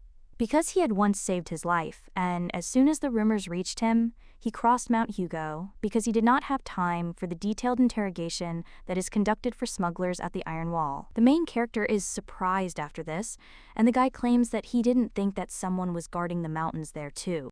There were very strong opponents there, and because of this, he was very late there. The main character then asks if her father can really wake up, and what's his current state, to which the prince replies that the count put himself into a coma by closing off the source of his mana, and he helps to reopen this source. The girl then, shocked, asks why her father did this, to which the prince replies that he does not know, and his promise was that only a person of master level could. I would help him with this. Well, the girl then asks why he hasn't woken up yet, and the guy asks if she's already switched to informal speech. Eveline then asks if that matters now, and let him better answer the question, after which the guy claims that for 2 days he tried to break through the path to restoring his mana and was able to communicate with him. He was still worried about his daughters. While he was unconscious, someone tried to attack him, but he doesn't remember exactly what happened. The main character then asks what he is talking about now, and he was talking to his father, but the guy says that there is no need to be angry with him, and that the main thing is that he kept his promise and also came there at the count's request. Eveline asks what he is talking about, after which the prince replies that the count asked him to be sure to convey these words to her, and then he says them, after which the girl is shocked. He just told Brillia not to believe anyone. After which the guy turns around and says that it's time for him to go, because he has completed his mission. And the main character screams for him to wait, and also asks if it turns out that he can only talk to her father. The prince nods after this, and the girl states that she has a lot of things she wants to ask and cannot just let him go. But Chopin asks if she doesn't understand what it's like for him to be there. He's practically in the heart of the enemy, after which the girl says yes, and she's grateful to him. Well, she says that he should at least tell her how to talk to her father, after which the guy says that she should achieve the level of a master, because if she is not able to match the level of a count, then she should not even dream of it. The girl then claims that it won't be that easy, and the guy asks what she wants from him because does he really need to become an intermediary between the count and her, or is she asking him for training? After this, the girl remains silent, and the guy insists that he will go because it took more time than he expected, but the main character immediately grabs his hand and screams at him not to leave, and he waited a little longer. Chopin then claimed that this was starting to get on his nerves, after which he pulls his hand away and claims that he was in debt to the count, not to her. But the girl then asks if he knows the meaning of blue roses, after which the guy stops, and he claims that this is overcoming the impossible and unwavering love. The young lady then tells him not to leave and asks him to help her. A little while ago, when the boy was still little. Then his mother sang to the tattoo on his back. It hurt the young man, but the woman told the baby to be patient a little longer, to which he agreed. And she also claimed that he should not forget that the blood of the rulers of Duranka flows in his veins, and Chopin, who is a blue shark, is the guardian of the kingdom of Duranka, and they will never see the blue rose that blooms only in this kingdom again. The brave inhabitants fought to the end, but everyone became slaves of the empire, so the guy should not forget that he is the descendant of the noblest dynasty, and all who know about the blue rose are their brothers. Now he also remembers the face of the young lady who told him not to leave and asked him to help her, but he understands that he shouldn't waste time in such a place. At this point, Pan turns to the commander, and he asks if everything is okay with her. The girl then replies that no, and she's not okay. The guy asks if she'll really let him go, to which the young lady replies that nothing can be done and he came to keep the promise he made to his father. But the guy then claims that the prince is a big shot, and even if he is a master, then if the whole army attacks, it might be possible to defeat him. But the girl says no, and they won't go that far, because the main thing is that her father's consciousness was not harmed, and she is happy about that. Pan then wonders if the commander really believes everything this guy said. So the girl replies no, and the guy is a little surprised. But the young lady insists she trusts her father and believes that he had some kind of plan. But then the guy asks what the meaning of the words about trust is. After which the girl claims that it is the crown prince, the musketeer, the commanders, the nanny. And even he can't be trusted, but she does trust someone. The girl also understands that Chopin de Chopin is the third prince of the empire. A little while later, she is already near the palace, and His Highness says that she is probably tired. Eveline replies that thanks to him she felt comfortable, and the guy claims that he thinks she will start to worry about the nobility because of recent events. So let her be patient for a little while, because the teacher will be back soon. And once they get married, no one will speak out against them. The girl then wonders what this means. That she has very little time. At that moment, someone screams at Eveline, after which he approaches her, and the girl realizes that Count Oyeron's entire family has red hair, and Pan claimed that his daughter, Marian, was no exception. Rumors of her love for the crown prince spread quickly, and he assumes she's at odds with Mistress Eveline. But now the red-haired lady runs up to the protagonist, and he hugs her, which surprises the girl. And Marian asks if she even knows how worried she was about her. The prince watches all this at this time. That same evening, one of the young lady's servants is in the palace, and he says that his colleague is probably already there. And he's so lucky. After all, he'll be visiting the capital. At that moment, the prince enters the room, and the guy asks why he is walking around as if he is at home. Chopin replies that he wants to talk to the count, and the blue-haired boy asks if he hasn't finished his business, but he simply says that if the boy wants to stop him, he won't resist and will leave. After which the servant asks if he's met with his mistress, to which the prince replies that this time he came not because of her, but of his own free will. After which the servant only sighs, and the prince moves on but claims that it might take a very long time, and he hopes the guy won't let anyone else in. Then he approaches the count, and he extends his hand and asks if he knew that he would come there again, and this time he wants to hear an answer. How did he find out about Daranka and save him? At this time, the main character is in the garden with the red-haired lady. The two of them are walking together, and the young lady notices a lot of rumors, and also when they enter the palace, the luxurious furnishings there. Then they approach one man, and he asks Marian where her manners are. The girl looks at him, and the lady with red hair just runs up to her dad. The main character realizes that this man is the very same Count Oberon, suspect number 1. At this time, someone else enters the room and says that she was wondering why it was so noisy in the palace. It was so nice when the girl wasn't there.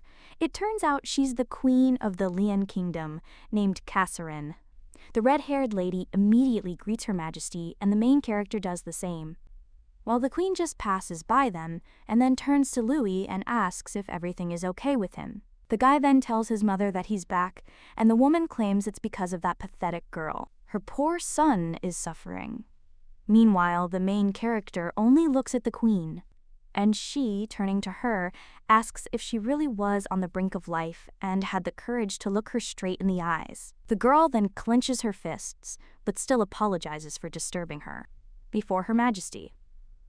She also wonders if Eveline really lived surrounded by such worthless people. The girl also understands that she should act like Eveline, and the woman asks if she really decided that she was worth something because of the upcoming wedding. But at that very moment, the crown prince closes the girl and speaks to her mother, as well as to Mr. Oberon, that they would meet in the banquet hall, after which the red-haired man addressed Her Majesty, and the woman also suggests returning to the issue of sponsorship when she turns around. Well, as he leaves, he tells the girl not to forget that until she puts on the veil, she is only the daughter of a count on the outskirts. The lady with red hair then says that the queen is, as always, and she could at least be glad that Eveline arrived safe and sound. The girl then turns to His Highness and offers him a snack, but the boy replies that they will first greet the king and the teacher. And he also already told her that they are no longer the same children who played in the Palace of Roses. After which the girl becomes both embarrassed and angry.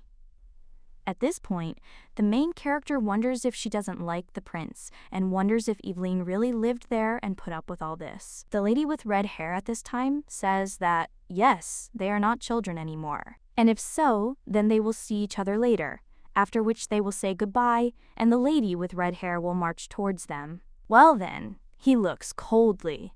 The young lady and his highness at this time approach the hall where the king and the magician should be. Well, one of the servants claims that they said they would be there for dinner, after which the prince thinks for a bit. And then they head out into the street.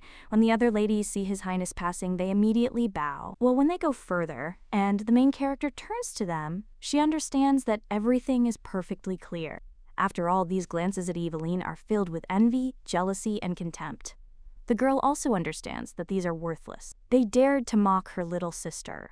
The prince claims that if the girl goes to the Palace of the Stars now, she probably won't make it in time for dinner. The young lady wonders if this is the place where Eveline lived, after which His Majesty says that the girl should rest there for now, and he will call the maid.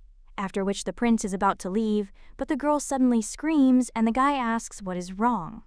However, the young lady does not answer, and the young man asks if he should stay nearby. Well, he wanted to bring a dress for the banquet, after which the girl says no and that's it. She thinks that they are rushing into the wedding too much because no one is happy about this wedding. And maybe it's worth waiting until the queen acknowledges her. The prince, meanwhile, looks coldly at the girl. But then, with a smile on his face, he tells Eveline not to worry, because everything is already prepared. And the main thing is that the father, as well as the teacher, agree, and she wanted this so much. The girl then wonders if Eveline really wanted this and trusted him, and why did her father tell her not to trust anyone? The prince at this time claims that when everyone gathers at the banquet, he will announce their wedding. So there's no turning back, and he asks the girl if she understands. The protagonist realizes this man can't even tell her apart from Eveline, and she's already wondering if he really loved her sister. A little while later, the two find themselves at a banquet, and some aristocrats greet His Highness, while others whisper among themselves.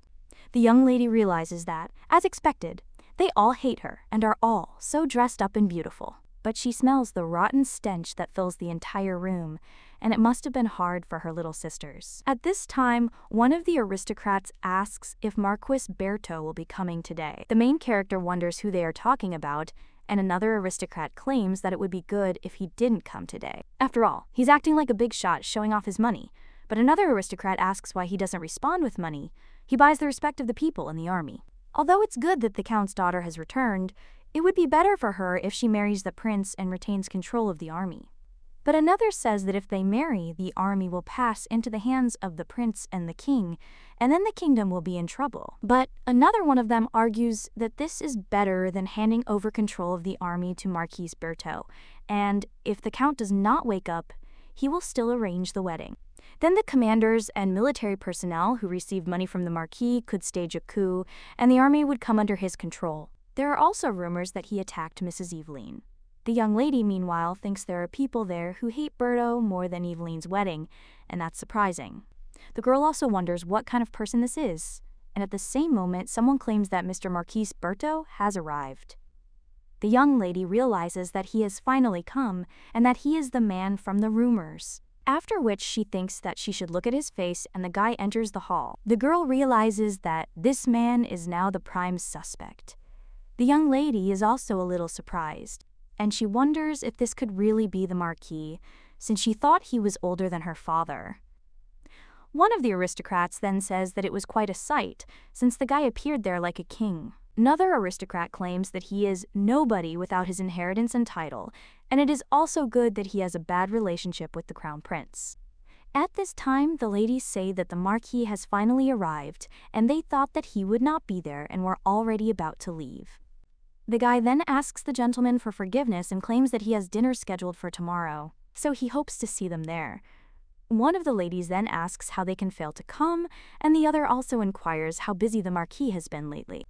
After this, the guy kisses the lady's hand and tells her not to call him Marquis. From now on, she called him by his real name, Francesco. The main character understands that he would greatly benefit from her family's suffering. And this guy is impossible to read, because he is wearing a mask, so the girl understands that he is definitely hiding something. But he thinks what it is, and whether it is magic or sword art, but it is unlikely that it is these two things. At this time, someone comes up to the young lady and says that here she is, but they haven't seen each other for a long time. It turns out that this is the same Marquis, but the girl wonders why he is so calm in the presence of Eveline, and does he really want to harm her and her father? The young man congratulates her, welcome back. And the girl understands that first she needs to find out his motives, because she can't show him her emotions. Therefore, the young lady thanks the Marquis for his concern and asserts that she too is very glad to meet them after such a long time. The girl understands that she will definitely find out what the Marquis is hiding and what he needs from the troops. At this time, the guy just looks at the girl, and she asks what happened. After which he replies that it's nothing and she looks so healthy. Then someone else approaches the young lady and tells the Marquis that they haven't seen each other for a long time. It turns out it's His Highness, and he's wondering if the guy was Eveline's companion while he was gone. He's also grateful for being so polite to the future princess. The Marquis remains silent after that, and the rest of the aristocrats watch this whole spectacle with a little bewilderment. After which the blonde just smiles and says that His Highness is as energetic as always. The prince then claims he heard the construction work is being completed and thanks him for his time. The young man then claims there's a charity dinner tomorrow and he'll have to leave soon. The prince then insists he's doing good work, as always. But the Marquis wonders if aristocrats shouldn't do things like that. To which His Highness replies that the king is surely also glad to have such a loyal subject. But at that very moment, someone announces that His Majesty the King has arrived, and all the aristocrats immediately bow to him. At this time, the prince turns to the young lady and invites her to also go and greet his father. And he also whispers to the girl that she should be wary of the Marquis Berto, because he is their enemy. The main character then wonders if this is their enemy, but the fact that he is an enemy does not mean that the prince is her friend. At this time, the king is talking with the aristocrats, after which the girl and the prince approach him, and the man apologizes for not paying her enough attention. But it's good that she returned safe and sound. The young lady then thanks His Majesty and thinks that it is good that at least there is no negative energy coming from him. But she can breathe a sigh of relief now, because he's not as evil as the queen. Louis turns to his father and asks if Teacher McFadden arrived with him. At this time, the man says that as his son knows, the Poppy is not young, and he immediately went to the magic tower, but he still wonders why the prince needs him. He replies that he wanted to talk about the wedding with Eveline, and they can't put it off any longer. The king then asks if they are talking about the wedding, and the prince asks if his father will give his consent. After the man asks, it turns out his opinion isn't all that important to him, and he immediately seeks out his teacher. After all, he sees that his son is still itching to get married. But he also claims that everything has its time, because Eveline only recently returned and he is interested in where the guy is in such a hurry. The young man then wants to object, but the man claims that soon there will be a hunting competition organized by the royal family, and many nobles as well as knights will gather. And let the guy also take part with her, and also show the girl to everyone, and then they will think about the wedding. Eveline thinks how lucky she is. But she almost married this guy. At this point, the king proposes to raise their glasses, and everyone cries out that may the kingdom continue to prosper. One prince is in a bad mood and squeezes the girl's hand a little. Well, then someone turns to His Highness and states that they are glad to see him. The girl also congratulates the lady, welcome back, after which His Highness asks how they chewed. He lets go of the young lady's hand and then goes to talk to the aristocrats. The girl then realizes that she's actually standing right next to him. And looking at the prince, she thinks how poor her little sister is because there was no place for her in the palace. After which the young lady goes out onto the balcony and thinks that even when she was next to the prince, she was an empty space for him, and it is unlikely that Eveline wanted to get married. The girl also understands that this prince will not tell her anything, but she will find out everything herself, and the reason why Eveline and the prince were planning to get married too. At this time, someone else comes onto the balcony and says that leaving your future princess alone is a bit rude, and apparently the prince isn't as romantic as he'd like. Meanwhile, the girl wonders if this could really be the Marquis Berto. At this time, the guy asks if he can keep her company if she doesn't mind. The girl then clenches her fists and thinks about what he has in mind, but still answers, "Of course." After which he asks what happened, to which the guy replies that it was so unexpected, and he thought that she didn't like him. after which the girl claims that, knowing this, he approaches her all the time. Eveline thinks that Marquis Bertho is the prime suspect, and it is unlikely that he would approach Eveline without some motive. The guy at this time claims that he never found the time to approach her, but he is very glad that everything is fine with her. The girl then looks at him, a little surprised, and remains silent, and her friend asks what's wrong. Eveline replies that she was wondering if his words were sincere. After all, if she disappears, then someone else will take her place, and when the Count found himself in such a state. The troops continued to trust only the Marquis. The young man claims that, as a capable man, he simply helped his people and the starving army. But apparently the lady disapproves of his actions. The girl claims she has no choice but to suspect him, after which she turns to the Marquis once again, and she asks if he wants to command the troops after her father, but the guy just laughs after that. And he asks if his actions really led her to this conclusion. Well, the girl wonders if that's true. After which the guy claims that the rumors that Francesco Berto tried to get rid of Eveline are rumors that have been spreading rapidly lately. And the weaker a person is, the more he believes in what he wants to believe. But the guy says what if it were true? Then he would sit and plot something instead of talking to her. The girl only gets angry after this and insists she'll ask again. And does Francesco really want to take the Count of Cayenne's place? The young man claims he's merely fulfilling the duties of a nobleman, and that's all he can say to Ms. Cayenne. But at that very moment, someone cries out to Eveline, and the main character sees that His Highness is there. The red-haired lady lets go of his hand, and he stays behind. Meanwhile, the prince turns to Marquis Berto and asks if he hadn't said he would be leaving soon. The guy replies that he was just about to. But at that very moment, someone else comes out onto the balcony and says that's where His Highness was. But they thought that he had left, and everyone was waiting, so let him join. After which the young man extends his hand to his fiancée and invites her to go. Marquez also returns to the hall, and he insists that this is where they can end the fun, and that they'll see each other again. One of the aristocrats, meanwhile, tells the other to just take a look at this useless brat.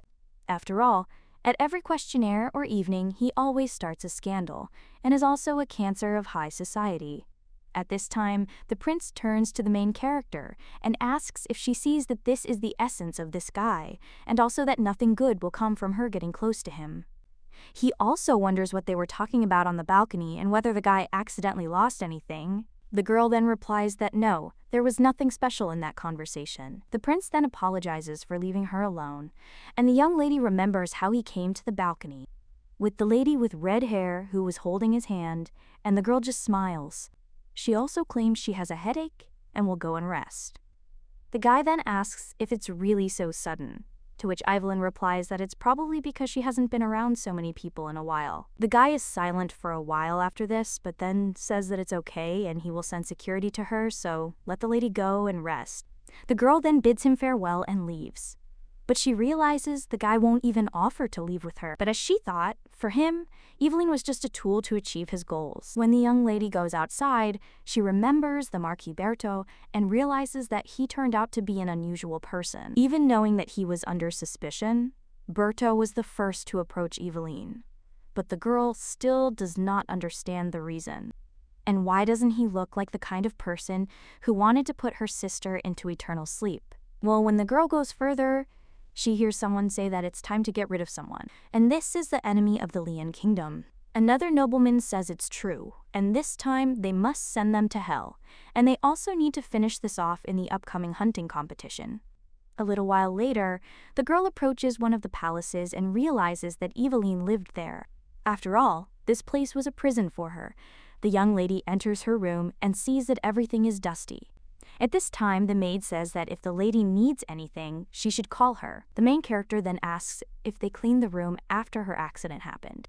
The maid then asks what happened, and the girl claims that all the things were simply put away, and she says no. After all, they hadn't entered the room once since that day. Eveline then clutches her dress, and she says that's fine, and the maid goes to rest after eating. She also remembers her father's words about not trusting anyone. Then the girl also notices the picture and realizes that it is her father and her sister. The girl also remembers how this picture was painted, and she stood next to the artist. Then the main character asked if they could ask to be drawn again later, when she returned from the palace, to which her father replied that of course. And Brillia told the girl to calm down because the artist was waiting for her, after which Eveline agreed. And finally, the artist completed the painting. Now the young lady looks at it and smiles sadly, after which she puts her down and realizes that in the end, she couldn't get her sister out of there. The girl bites her lip and realizes that this place is worse than prison. The next morning, someone knocks on the young lady's door and then turns to her and claims to be late. And it took too long to register. Eveline claims she was just waiting for it. It's also good that he came, because the hunting competition will begin soon. The guy then asks if she is talking about hunting, to which the girl replies that His Majesty said so that she too could be present as a candidate for the position of crown princess. The guy then says that he hasn't seen her in action in a long time, and then he says that she definitely can't either. The girl claims that's why he has to play the decisive role. And he also must not leave her for a single step, after which Pan wonders if something has happened. The girl replies that her father once told her that all the dirt in history always began with hunting. The guy asks if the commander thinks someone will try to put her into eternal sleep. The girl replies that she's not sure, but she has a bad feeling about this. After which Pan says that even in danger she cannot reveal her identity, and it will be difficult. The girl insists that they shouldn't act unless absolutely necessary. But then the boy turns to the commander and asks how much longer she'll remain hidden behind the mask, and while he was walking there, he saw a lot. Afterwards, the guys insist that there are, of course, no bars there, and that the place is no different from a prison. And they not only put pressure on sinless people, but also try to plunge them into eternal sleep, so he asks what kind of country this is. He also apologizes to the commander, and claims that if the lady is alive, then she is probably waiting for help. The girl then claims that everything is fine, and there is still a little time left before that. How will she expose the one who dared to do this to Eveline?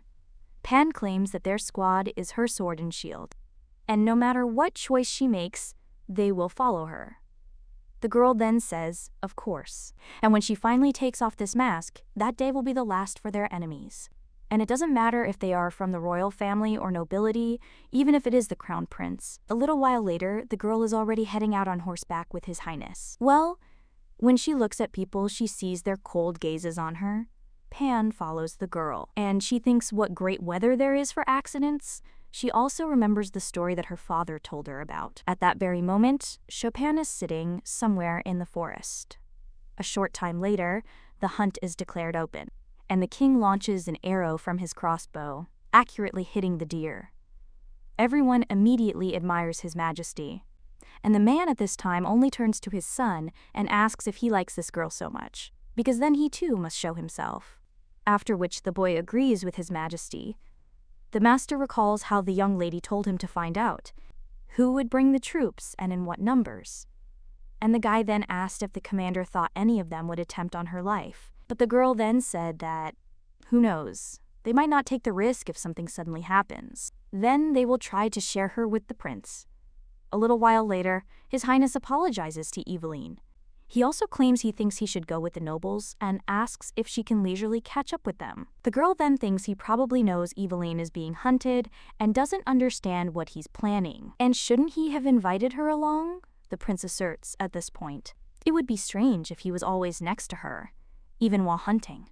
And the girl smiles after this and also tells the prince not to worry about her. At this time, the guy only apologizes and then heads off further with the nobility. The master then turns to the young lady and asks if it is not strange that he left his bride alone in such a dangerous place. The girl replies that she's been thinking about that too, and then asks if he brought a list of participants. The guy hands her a map, after which the girl opens it, and Pan claims that almost all the nobility and knights are participating in the competition. The girl then looks at this map and realizes that Marquis Berto has also come. She also asks what the distance is between them and the Marquis Berto, to which the man replies that they will cross paths together where the pass is planned. Well, if he really wants to attack her, the girl claims that the distance is decent, and that's great.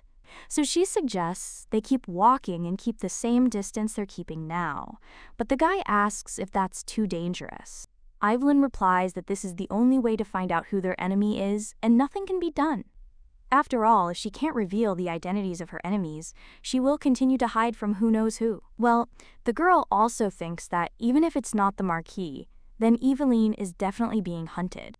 After all, she seems to feel someone's presence, and the girl understands that this is a strong aura, so she thinks who it is. Then they ride a little closer to the aristocrats, and the young lady realizes that the people's attention is focused only on the hunt, but they won't even notice if something goes wrong.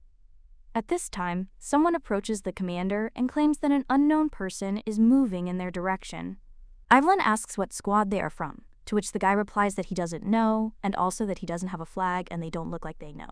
The girl then wonders if it has already begun, and the servant asks what they should do.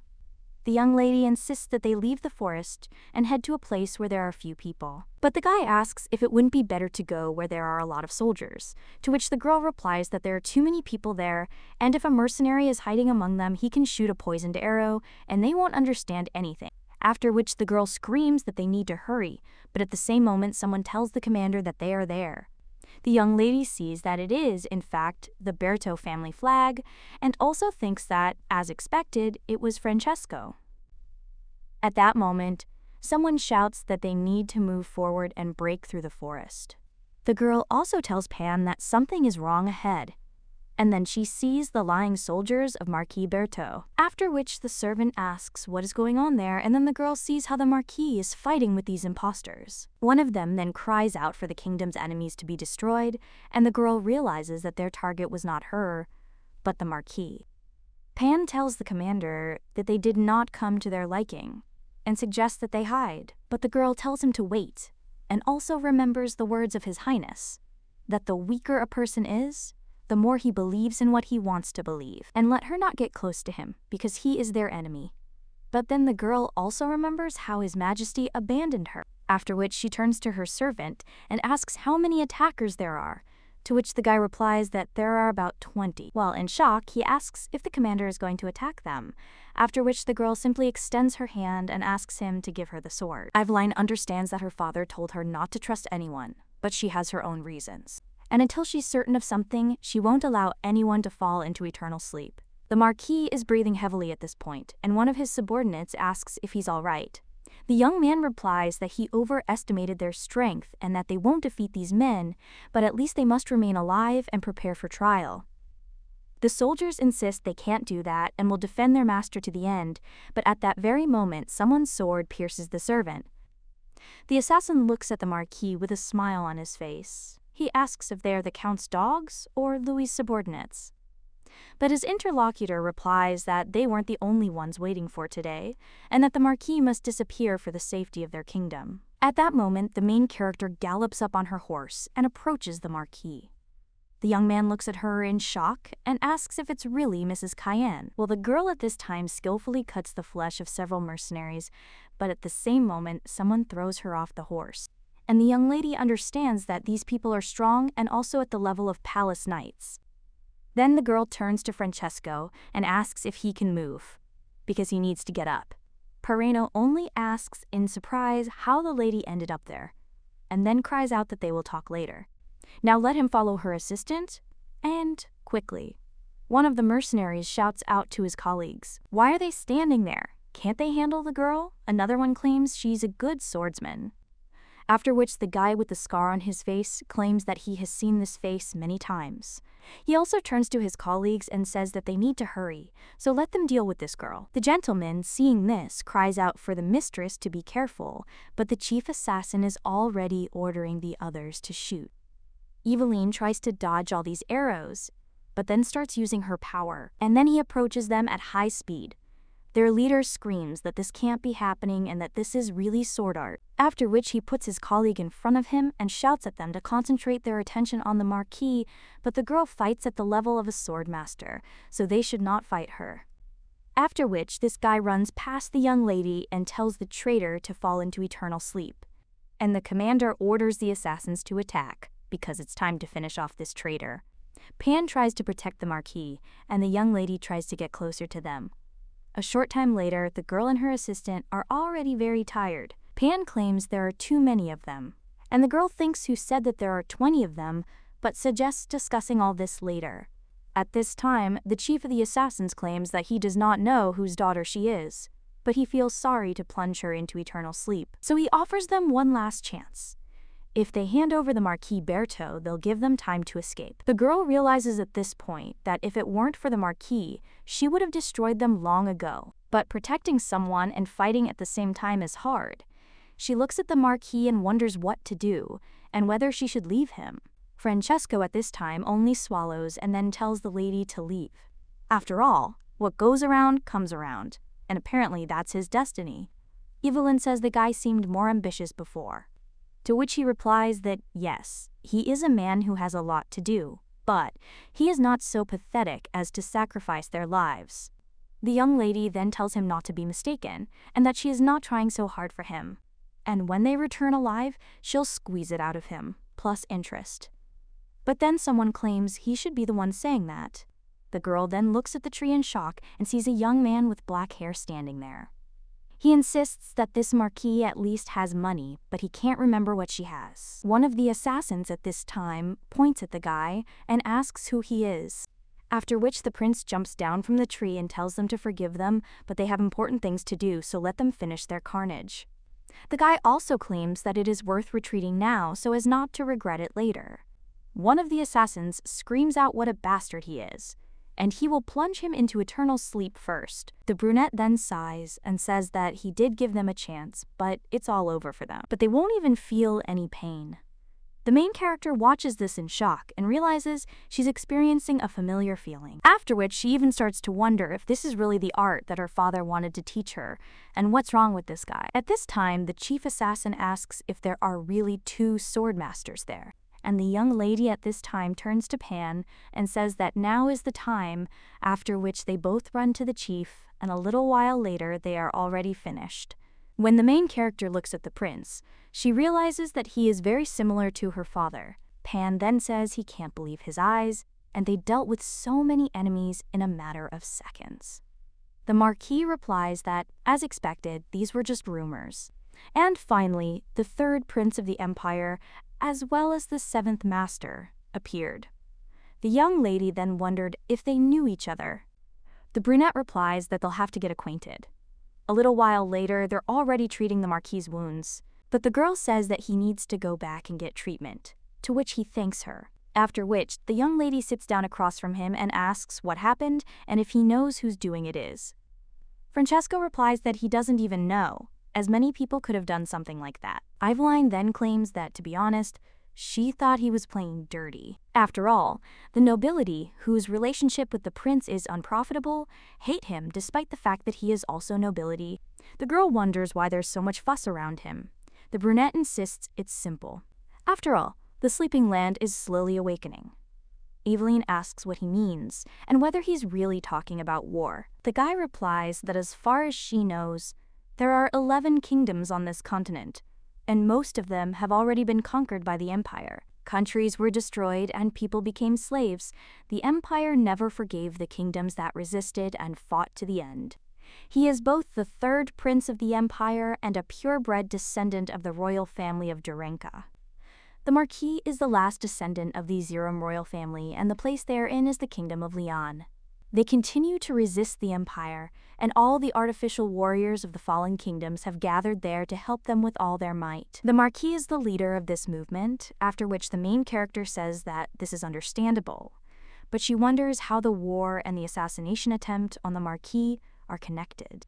The guy replies that the iron wall built by the kingdom has been standing for 100 years, but there is a limit to everything. The Marquis then asks the lady if she knows how the people of Lian are currently living. After all, the nobility has taken most of the fertile land, and the people are forced to live in poverty. No one even engages in trade, and this happened because the roads into the empire were blocked by iron walls. And the iron wall, erected to protect against the empire's powerful army, is contributing to the kingdom's downfall like a noose tightening around its neck. The young lady then claims that nothing can be done about it, and that if the country is destroyed, a war will immediately begin. But the Marquis argues that at this rate the people will begin to sink into an eternal sleep from hunger, and it would be better to have a war. He also always believed that they had a chance to win, because Count Cayenne and his army were in the country. the chance will be even higher if the third prince, who lost the battle for the throne, joins them. The guy sighs after this and asks if she heard that the other heir is really thirsty for war. The girl then clenches her fists and claims that by getting rid of the kingdom, he will assert his right to the throne by removing the candidate. The prince, however, claims that the problem is that he wants to know other thoughts about all this. Eveline asks what the thoughts are, and in any case, they cannot avoid war. But the blonde man claims that they want to remove the wall so as not to fall into an eternal sleep from hunger. But at the same time, no one wants war. Eveline is then surprised and asks if the nobleman really wants to hand them the kingdom on a silver platter, to which the Marquis replies that he wanted to use the term peace agreement, but since she understood everything, there is no need for that. The only way to avoid war is to surrender, so it's not that simple. Eveline then claims that her father was the biggest obstacle. At that moment, someone cries out that there was a massive battle there, as the ground is full of soldiers, bodies. At this time, the prince claims that he has gone, and the girl asks him to wait. He simply asks if the crown prince is in league with the nobility. But the brunette replies that such elementary questions are unacceptable. Let her seek the answer herself, because he didn't come there to teach her history. He'll also come to her when she's alone. The Marquis puts his hand on the girl's shoulder and asserts that, in any case, the three of them will see each other often, so it's best for them to finish now. The young lady is silent for a moment after this, watching the brunette walk. At this point, the gentleman runs up to his mistress, and he claims that the soldiers are gathering. The girl then hands him the ball and tells him to hold it. After all, he fought alone, and she helped the Marquis with his wounds, after which the guy nods. Meanwhile, the Marquis turns to the girl and says that Eveline hated him to the point of horror, and she was even afraid to be in the same room with him, so she probably heard a lot of bad things about him. The main character is then shocked and wonders if this man really knew that she is not Eveline. But the Marquis claims that someone else is pretending to be her, or that she has shown her true nature. However, none of this matters, because for people like them, wearing masks is their destiny. The main character then wonders if he's talking about destiny, and she realizes that this person is probably not what she thought. The guy then claims that he will never forget the day she gave him a new life. And the girl, with a smile on her face, says that of course she will have to return everything with interest, and that he should not forget about it. A little while later, someone cries out to His Highness whether it really happened while hunting. He was wondering why it was so noisy. The prince insists it's just as they heard. After which, one of the aristocrats asserts that the matter is not simple, and another asserts that all the nobles who follow the Marquis will answer to His Highness. They have little power, but they are very close-knit, and perhaps the gang from the central circle has joined them, including Marquis Alain, and other dignitaries from the ruined kingdoms who joined him. At this time, someone knocks on his chair and asks if the master is not always responsible for the mistakes of the servants. One of the aristocrats cries out that they have nothing to do with this matter, and another one of them claims that this is most likely the work of Oberon's gang, and they want to set them against Marquis Berto. The prince says that naturally they would put this guy into eternal sleep without making any noise. Well, at that very moment, someone turns to His Highness and claims that now is not the time for jokes, because they say that the princess's legacy was next to the Marquis. After which she asks if this is true, where another of the aristocrats screams, "How can this be? And could the girl really have been with such a man at such a time?" The prince slams his fist on the table, and he insists it's a good question. Meanwhile, the main character and the Marquis are heading off in a carriage, after which he claims that they have arrived because his fortress, Biorches, is located there. At that moment, servants run up to the Marquis and help him walk, and also insist that he needs to be cured. The guy claims that everything is fine with him, and that they should accompany the lady, after which the young man turns to Eveline, and he says he'll come to her in the evening. A little while later, the girl is already talking about what a hard day it's been. Pan then tells the commander that her ball skills were excellent, but that Chopin is no slouch either. Eveline claims that she does not deny it because he lives up to his title of master, But the girl also wonders where he disappeared to, because he clearly had business with her. The girl insists that they should stay there overnight and asks if everything will be okay. The servant asks if she's talking about the Marquis or the prince. Eveline says there's no need to worry about the Marquis, and even more so regarding the prince. The guy claims that there's probably a lot of commotion in the palace right now, and the girl asks what's wrong with him. And also, did he see how cold-bloodedly the prince abandoned her? She also asks, what if these mercenaries were sent not for Francesco, but for her? And only one thing is clear. The prince didn't value her sister. The girl claims that she will say that she came with the Marquis to look after him and what the prince can do to her. But she still can't understand, because her little sister was a great advantage for the prince, since he would have been able to take control of the army. So she wonders why he treats her so carelessly. At this moment, someone approaches the lady and asks if he can come in. The girl then asks if it really is Francesco, and also whether he can move, to which the guy replies that thanks to her, if it weren't for her and her assistant, his life would be in danger. So the girl says he should rest. The guy insists he'd like to too, but he has urgent matters and people waiting for her. Eveline asks if it is really Chopin, after which the guy replies that no, because he will probably come by tomorrow. She should also see for herself who has arrived. After that, the girl changes clothes and goes into the hallway. Several aristocrats come there, and the Marquis says that the lady should get acquainted, because they are his comrades. One of them is Marquis Allen, the other is Christine Fiore, the 5th commander of the Southern Army, and Marquis Allen's younger sister. The girl claims she's glad to see Ms. Kane. Meanwhile, the Marquis continues his presentation and claims that this is the best stylist in the kingdom, whose name is Philippe Cocu. The main character doesn't even know what to say. Francesco asks what happened, to which the girl replies that this is her first time at such a meeting and whispers, asking if her position is high enough to receive such an honor. The guy then says that she shouldn't misunderstand, and that these are people who respect Count Cayenne, including him. After all, they had long wanted to meet the Count's family because he was the young lady's father. He was never afraid and was ready to fight, so he is a true warrior, and with the sword of the kingdom of Lian. And after that, the girl only smiles and thinks about her father. She also understands that everything is not at all the same as when she was officially greeted at the palace. After which the young lady bows and says that her name is Cayenne Eveline, and also thanks them for their hospitality. Alan tells the lady that he's excited and that this isn't their first meeting.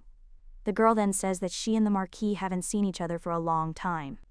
The guy gets down on one knee and claims that he heard about her because the lady defended the Marquis at the cost of her life, so he expresses his gratitude to her on behalf of all his comrades. This makes the girl feel a little awkward, and he thinks that this Marquis is the one who can stand up to Count Oberon, because he is an important figure among the emerging nobility, and he has knelt before her. Eveline understands that all these people are quite famous and he is their leader, because before she thought that this guy was just a show-off with money. But whatever his intentions, such a person should not easily fall into eternal sleep, and she made the right choice. At this time, the guy turns to the lady and asks if she trusts him now, and the girl wonders what her father thought of this man. Meanwhile, His Highness is sitting at a meeting, and someone cries out whether this is true. Someone else argues that this is a serious problem because the Marquis kidnapped Lady Cayenne, and an army must be sent to him. After which one of them turns to His Highness and asks what he will offer, to which the guy asks where he will get an army capable of defeating the Marquis Berto. Well, one of them asks why not, because they have already prepared everything a long time ago, and the one who swore allegiance behind Count Cayenne's back. His loyal dog is from the Western Army, that is, the Western Army of the Kingdom. The Marquis is sitting with everyone at this time and claims that Madame Cayenne is now with them. They also need a concrete plan for their next steps. The girl then asserts that before that, she is there as the Count's heir and understands all these complicated relationships between them and the central nobility. And the current situation puts their lives and the Marquis at risk, as does the future of this kingdom. So let them perceive her as the crown princess, and if they have something to say to her, then let them not be shy. The Marquis then says that the lady is amazing, and then invites each of them to speak out. Alan claims that their main problem is the crown prince, because even now the royal guard is probably hunting them. Another man argues that it is good that they do not yet have power over the Western army. He also asks the lady if she knows about the agreement between the royal family and the count. The girl replies, "Of course. After all, based on this agreement, all troops of the Western Front belong to the central army of the kingdom." But then the man claims that in reality everything is not so, and, probably, Count Oberon, like the Marquis, as well as the other 12 people from the central government. They will temporarily assume power and, after careful consideration and negotiations, transfer it to the royal family. Although they have no intention of handing over troops to them, the girl then asks if this means that control over the Western army will pass to the nobility. But Alana's sister insists that this makes no sense. Since command will remain with the musketeer commander and the commanders who followed Count Cayenne, they cannot act and are waiting, holding the line. In other words, at this rate, the army's strength will be crushed. The main character then asks why this is about the Marquis, and he replies that it is because that they are trying to overcome the dictatorship of the royal power, and Crown Prince Louis is trying to suppress the nobility, and also to rule the kingdom with a powerful army. Of course, he doesn't like it either, and who knows, he's been overextended. But the Crown Prince wants only one thing, and that's dictatorship. Dogmas, hypocrisy, empty ideals. He proposed delusional ideas regarding the kingdom's policy and had long since damaged relations with the nobility. Therefore, if suddenly the prince gains power over the army, a great massacre will begin, and not only the nobility, but also the common people will suffer. The Marquis also tells the lady that he wants to ask her about something. He also heard that the crown prince has decided to have the wedding early. So the guy wonders if he happened to say that they need to get married before the troops pass into the hands of the nobility. The girl is surprised by this, and Alan's sister claims that she knew it all along, because half is true and half is a lie. Alan says that he is sure that the agreement is written about the Cayenne family and is right next to them. The lady of this family, as well as the daughter of the Count of Cayenne, are sitting. Marquez claims that this matter concerns her wedding, and now Eveline must take everything into her own hands, because he is sure that only then will all the commanders who obeyed her father be able to swear allegiance to her. The girl then wonders if this is how it really was, and she also remembers how the elders worried about her, and also how the prince greeted her with tears in his eyes, and now she thinks why none of them told her about it. The girl also wonders if her little sister knew about this, and if she knew, then why didn't she do anything? Maybe she was afraid, or maybe she was locked in the palace, and also she couldn't do anything, and thought that her sister would do better than her. Or perhaps the girl truly loved the crown prince. That same evening, the main character is sitting on the couch, and she thinks that everyone seemed to be trying to plunge her father and sister into eternal sleep, but if you take into account the details, then everything is not so clear-cut. None of them will gain much benefit from their family disappearing, and on the contrary, the kingdom will be in chaos because they won't be able to control the army. Her father told her not to trust anyone, and the girl then asks for even the slightest clue. At the same moment, she hears someone opening the window, after which the girl immediately picks up a dagger, and he throws it in that direction, causing it to crash into the wall. The brunette insists he's surprised every time. As far as he knows, Count Cayenne's daughter hasn't studied swordsmanship. The girl then says that jokes are completely out of place and asks if he thinks the same, after which she also claims that he had seen her abilities before. She was also told that he would come tomorrow, but the guy insists that there is no time to waste, and he has just spoken with the Marquis. The girl then asks if he can show up without any surprises, to which the brunette replies that besides the Marquis, there are many extra eyes around, and meeting her alone could cause a stir. The young lady then suggests getting down to business and asks what he wanted to talk to her about. And did he really want to say something about her father, after which the guy just looks away and bites his cube? The main character is a little surprised by this and says that he came himself and is silent, after which she asks what happened. The brunette then addresses her as Brilia and claims that her father asked him to convey these words to her, that he trusts her with the life of her little sister, who is most likely still alive. The girl then asks him in a trembling voice what he is talking about, after which the young man states that the count may never wake up again. The young lady then asks in shock if her father really said that, and realizes that everything that was important to her was. One by one, things began to disappear from her life. The third prince insists that, of course, there's a slim chance, and that there are some improvements at the moment, and the girl asks if he really came there to tell her just that. After which the guy is silent for a while, and then claims that the count left her with no one, because the three of them have the same goal with the Marquis Berthaud, and from now on they will act together. The brunette also claims that they could be working undercover as her security or something like that, but then he is suddenly surprised because he sees the girl swinging at him. The guy defends himself against this, and the girl only asks if she will work with him. The guy then claims that he understands her feelings, but she must trust him. The girl then attacks him again and screams if he remembers those eyes and that style. The young man then tries with difficulty to dodge, and the girl claims that she is the commander, who stopped him at the border, and he probably knew about it for a long time because his father told him everything, and he didn't even show it. And he is the prince of the empire, who somehow communicates with the count of the enemy kingdom and did not even say for what reason. And then he left when she so desperately asked for help, but now he showed up there and wants to work together, so how can she trust him? The girl screams that he knows nothing about her, and her goal is not the revival of the kingdom or the war with the empire, because she wants to find all the bastards who did this to her family. The blonde then asks what kind of relationship he has with her father and why he came there. After which the guy remains silent and still claims that he was simply asked to do so. He also tells the girl to think things over, because after the Marquis was attacked, she was at a dead end. Count Cayenne, his daughter, the Marquis, someone is trying to eliminate everyone capable of commanding the army, and it could be someone from the central nobility, Count Oberon, or even the crown prince. Perhaps the empire is behind this game. They are all their common enemies, and the guy asks if she thinks so. After which he holds out some kind of sword and asks if she recognizes what it is. The girl then realizes that this thing is the sword her father used to train with. Now she hesitates. The brunette claims that this is the sword that the count wanted to give her when she reached the level of mastery, and he said that at first it would be difficult for her to control it. And whether she wants it or not, he is the only successor to the count who will teach her his art. And he promises her one thing for sure, that as long as she wants it, he will protect her and help her in everything. The girl is then a little surprised and understands that her father told her not to trust anyone, but she thinks about this man. After which she realizes that she must trust only herself and throws the dagger on the floor. Well, she still tells him to do what he wants, whether she wants it or not. Everyone who wanted to leave her did so.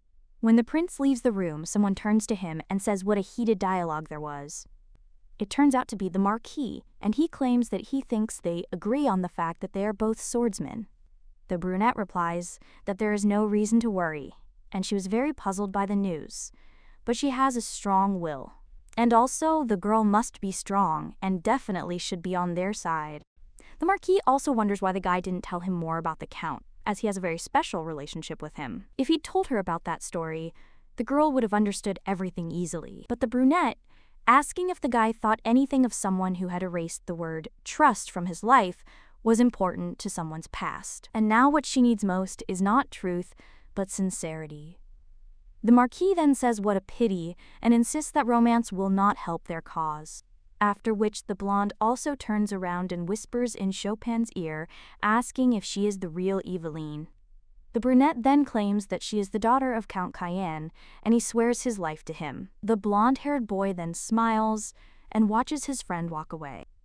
At this time, someone turns to His Highness and states that dawn is approaching, so let him make a decision. The guy then says that it's good, and that they are heading to the western garrison right now. All the aristocrats are surprised by this, and one of them says that it is too far, so let him send a message. Another man also says that His Highness should inform them to come to the estate of the Marquis Berthaud together with the army. Let him try talking to Berthaud, and if he resists, then the army. But the man then asks if they think he hasn't thought of this. After all, he wants to personally receive a loyalty meal from him and control the troops. At the moment, half of the Western army is under the command of Count Cayenne, and the other half under the command of Marquis Berthaud. And if he appears and says that we need to save Lady Cayenne, who will be able to lead the army and earn the trust of the soldiers. The aristocrat then asks His Highness what if the lady leaves while he is away, but the man claims that this is unlikely to happen. Birdo tries to keep her with him through various tricks. Meanwhile, someone knocks on His Highness's door, after which a girl enters the room and claims that the elite royal guard of 500 people is ready. His Highness then rises from his seat and tells everyone to follow him, because he will destroy the Marquis and his entire gang who dared to encroach on the princess. The young lady remembers her father at this time and realizes he was more than just family to her. He was the sword of the Lien Kingdom and a hero of the people. As his heir, the girl also decided to follow his example and protect the entire family, as well as the kingdom, but now she has lost everything. The girl understands that she tried in every way to avenge her family, but in the end, she was faced with herself losing the people important to her one after another. A little while later, Eveline dresses in uniform, after which the third prince comes up to her from behind and asks if she has made up her mind. The girl claims that she will continue her father's work and now he will have to help her. The prince then says that this is unexpected, and could it really be that after just one night of reflection, she decided to trust him? Eveline replies that she doesn't believe him and simply decided to change her approach. Before, she lived her life thinking only about battles, and when troubles with her father and sister began, she became overwhelmed by emotion. The young lady understands that if she continues to act thoughtlessly, the day will come when she will be manipulated. The brunette at this time asks what their plan is, and the girl answers that as her father's heir, she must take control of the Western army, and to find out if the crown prince is truly their enemy. The guy then asks why the prince, to which the girl replies that he is in close proximity to her and that they must deal with him immediately if he is their enemy. And if the prince is involved in all this, then there will be many suspects, so if they start to stir the prince, these lurking shadows will immediately appear. The guy claims this is not surprising, since the girl is, after all, the count's daughter. The main character smiles at this and then suggests they begin. Meanwhile, the Marquis is tending to his wounds. But suddenly he hears someone knocking on his room and asking who is there. The girl then enters the room and the blonde man claims that he thought she was sad and that he would not soon convince her. But he asks if it's really for her fiancé's sake that she decided to take his miserable life. Eveline insists that she sees better things for him now that he's in the mood for nonsense. Then the young lady sits down on his bed and hands the Marquis some Saint Santenay water, and she also claims that it acts as a painkiller. A little while later, the main character is all ready. She helps the Marquis change the bandage, and while she does this, the two of them remain silent. Francesco decides to break this silence and claims that Chopin says that she is strong. But the girl replies that who knows, because to be more precise, she quickly adapts to the situation. The guy claims that this is true, but only a few days ago they were being careful with each other, and today they are sitting together like this. They will wait until dawn and go to the palace to impeach the crown prince. He must answer for daring to attack the nobility without any reason. The main character claims that this is why she came to him, after which she claims that from now on the Marquis must lie down and be ill, and that rumors must be spread that he is in very poor condition. The guy then asks what she's talking about. The girl replies, Baron Allen, Christine, Philip. Only these three people should know about this. The Marquis then asks why, to which the young lady replies that from this moment on, she will consider not only the royal family as enemies, but all the nobility, which is why the guy is surprised, and the young lady remembers how His Highness walked arm in arm with other women and how he left her on a hunt, after which the girl says that she will do it for him, for Chopin, and for herself. And the Marquis should keep a low profile, because she'll figure it all out. The girl also claims she'll return to the palace and find out everything. The Marquis then asks if she will even find out about the prince's heir, to which the girl replies that it is the man who drowned her in these feelings. And then there's Louis. The blonde then asks if the lady will be okay with the fox, and the girl asks what he's talking about. After all, the princess wants to return to her prince. The guy says he's not talking about that, but about her condition. After all, doing what you don't want is the hardest thing. The girl then claims that she's lived almost her entire life in a hellish palace, so staying there for a few more days won't change anything. Only the girl claims to have hope. The fact that once she finds out everything, the guy won't become her enemy, the Marquise is simply surprised, and a little while later, someone asks if the lady wants to return to the palace. And in such weather too. One of the aristocrats suggests she wait there for now, but the girl replies that if she stays, they'll have problems too. She tells her interlocutor that it's unavoidable. However, the situation is not pleasant, and the Marquis's condition leaves much to be desired. They also reported that his condition had worsened last night. Then another aristocrat said that at such a moment, she should stay with them, and she must also become their support. The girl is silent for a moment after this, but claims that she has something to say to the three of them. A little while later, the young lady is already heading in a carriage, and when she arrives at the palace, someone announces that Lady Cayenne has returned. The brunette turns to the young lady and says that the kingdom of Lian is too noisy, to which the girl replies that it is all because of her and that they said about Marquis Berto that he is a troubled person. And it's not surprising that everyone looks at her with such eyes, because she returned a few days later from his estate. The brunette then claims that he does not see the prince and wonders if he was not supposed to meet the young lady. After which the girl asks if he is talking about that person, and claims that she did not expect such actions from him. At this time, someone else comes up to them and asks why it is so noisy there. The queen wonders if some important person has arrived. The lady with red hair notices that it is Eveline. The main character bows to Her Majesty and claims that the daughter of Count Cayenne greets her. But the woman then says that it is not necessary, and the girl really irritates her because every time she sees her, she thinks how terribly her father raised her. She also wonders how many times her precious son must suffer because of her. At this time, the lady with red hair takes Eveline by the hands and claims that everyone thought that Marquis Berto had kidnapped her during the hunt, and they all became worried. The heir personally went to the Marquis to save her. Several days have passed, so the prince has likely arrived there. The queen maintains that it is unlikely to be a kidnapping, and most likely the girl had already managed to get close to this libertine, and despite this, the prince went to save her. The main character at this time tries to control herself and claims that they have misunderstood everything. After all, the Marquis was attacked by unknown people, and he was in danger, so she could not pass by and provided him with first aid and also took him home. The queen of such words only smiles, and also claims that she heard about the commotion on the hunt, but will not believe it until she sees it herself. And this time, she won't let this matter go unnoticed. The red-haired lady addresses Her Majesty and insists that everyone can hear them. Eveline wonders why the crown prince acted so stupidly, and if he had been going to Marquis Berto, they should have crossed paths. But did he really go a different way? And the girl understands that even if he has an army with him, it's somewhere around several hundred, and the Marquis has about 1,000, and a reasonable person would never do such a thing. Well, then the main character wonders if the prince really wants to take control of the Western army under the guise of saving her. She is not sure that her subordinates will agree, given their dislike for the royal family, but this is only a guess, and then another method is needed. After which the young lady cries out to Her Majesty and claims that the heir is in danger because the people of the Marquis Berto hate the prince, and she is sure that they will try to harm him, after which the girl screams that she will personally go to the Western army and ask them to help His Highness. So she asks for permission. The girl understands that, under the pretext of protecting the prince, she must first gain control of the army. At this point, someone approaches His Majesty and claims that Duke Oberon and the other lords must have learned that he's heading for the Western army garrison.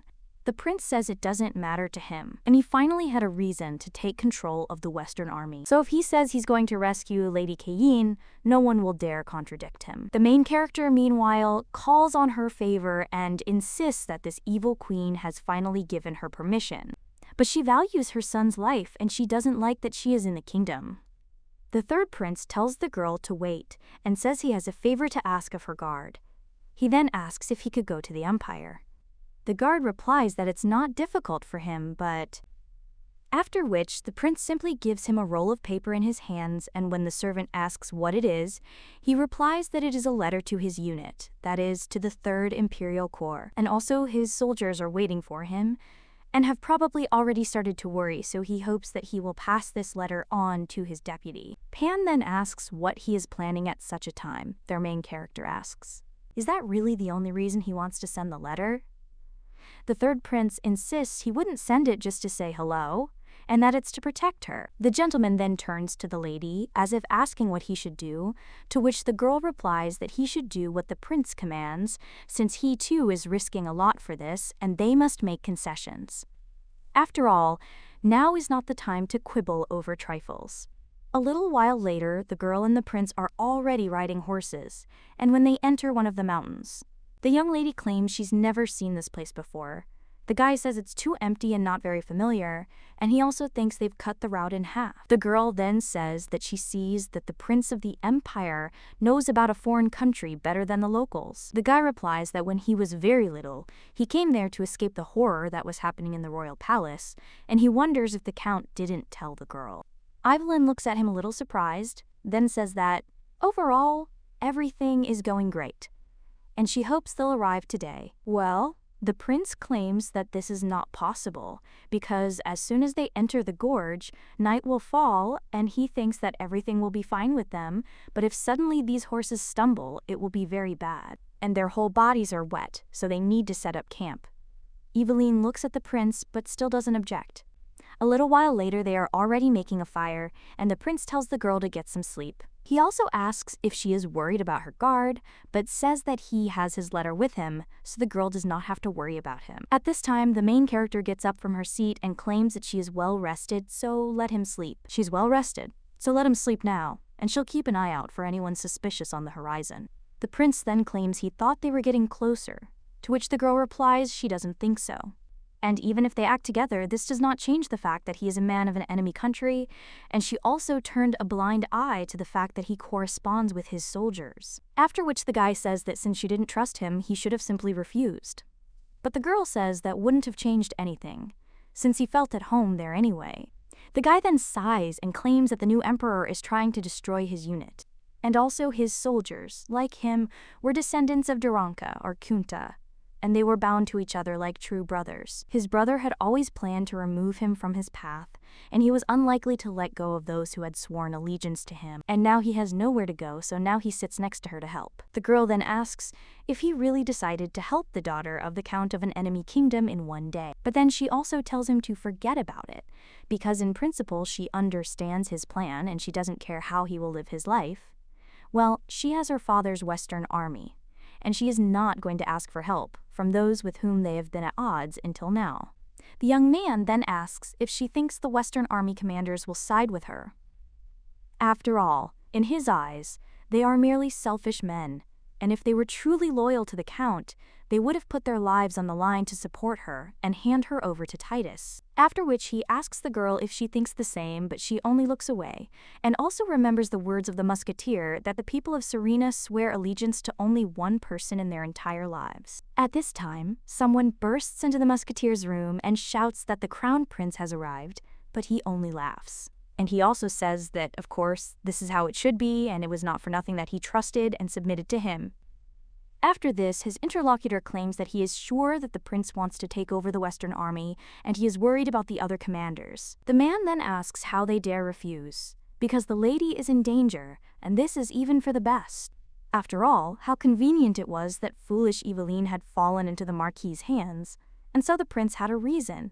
So now he can destroy the Marquis and save Eveline, and then the Western army will submit to him. All that remains is to destroy the commanders who are loyal to the count. The man then asks if they are doing the right thing, but the musketeer asks what the difference is, since it is different from other commanders. They weren't the count's men to begin with. The boy then asks if any unexpected changes will occur, but the musketeer asks what kind. And the guy says that maybe the Western army will declare that it will follow Eveline, but his interlocutor claims that this will never happen. After all, everyone uses the girl for their own purposes, so she is weak and insignificant, and who would want to follow her?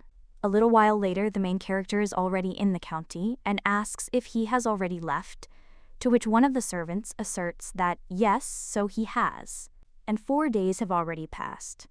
The girl then asks if the commander of the 3rd Battalion is really the only one left. The man replies that the crown prince is in charge of the rest. The young lady then wonders how they left so quickly. However, the brunette tells the lady that there is no need to be upset. Even after lagging behind them, they arrived there very quickly, and it's a large army, so it's unlikely they had time to travel far.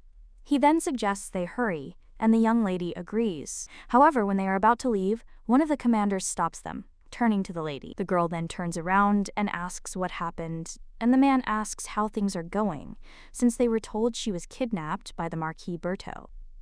Eveline says she thinks there was a misunderstanding, and the Marquis is now on the verge of death, so how can there be any talk of kidnapping? And if they don't stop right now, things will get bad. So the main character mounts her horse and continues on, but suddenly an arrow flies at them. The brunette immediately cuts her in mid-flight, and the main character, shocked, turns around and asks if he's okay, to which the guy replies that they were attacked. Eveline wonders who dared to attack the mistress of the Western garrison, but the prince claims that now is not the time to find fault with this, because they are on their way, and they need to dismount. Eveline replies that she knows, and they immediately jump off their horses. Their enemies then begin firing arrows, but the girl skillfully cuts them down, and so does the prince. After which they also see how swordsmen are attacking them, and the main character is shocked and wonders if this is really the Western army.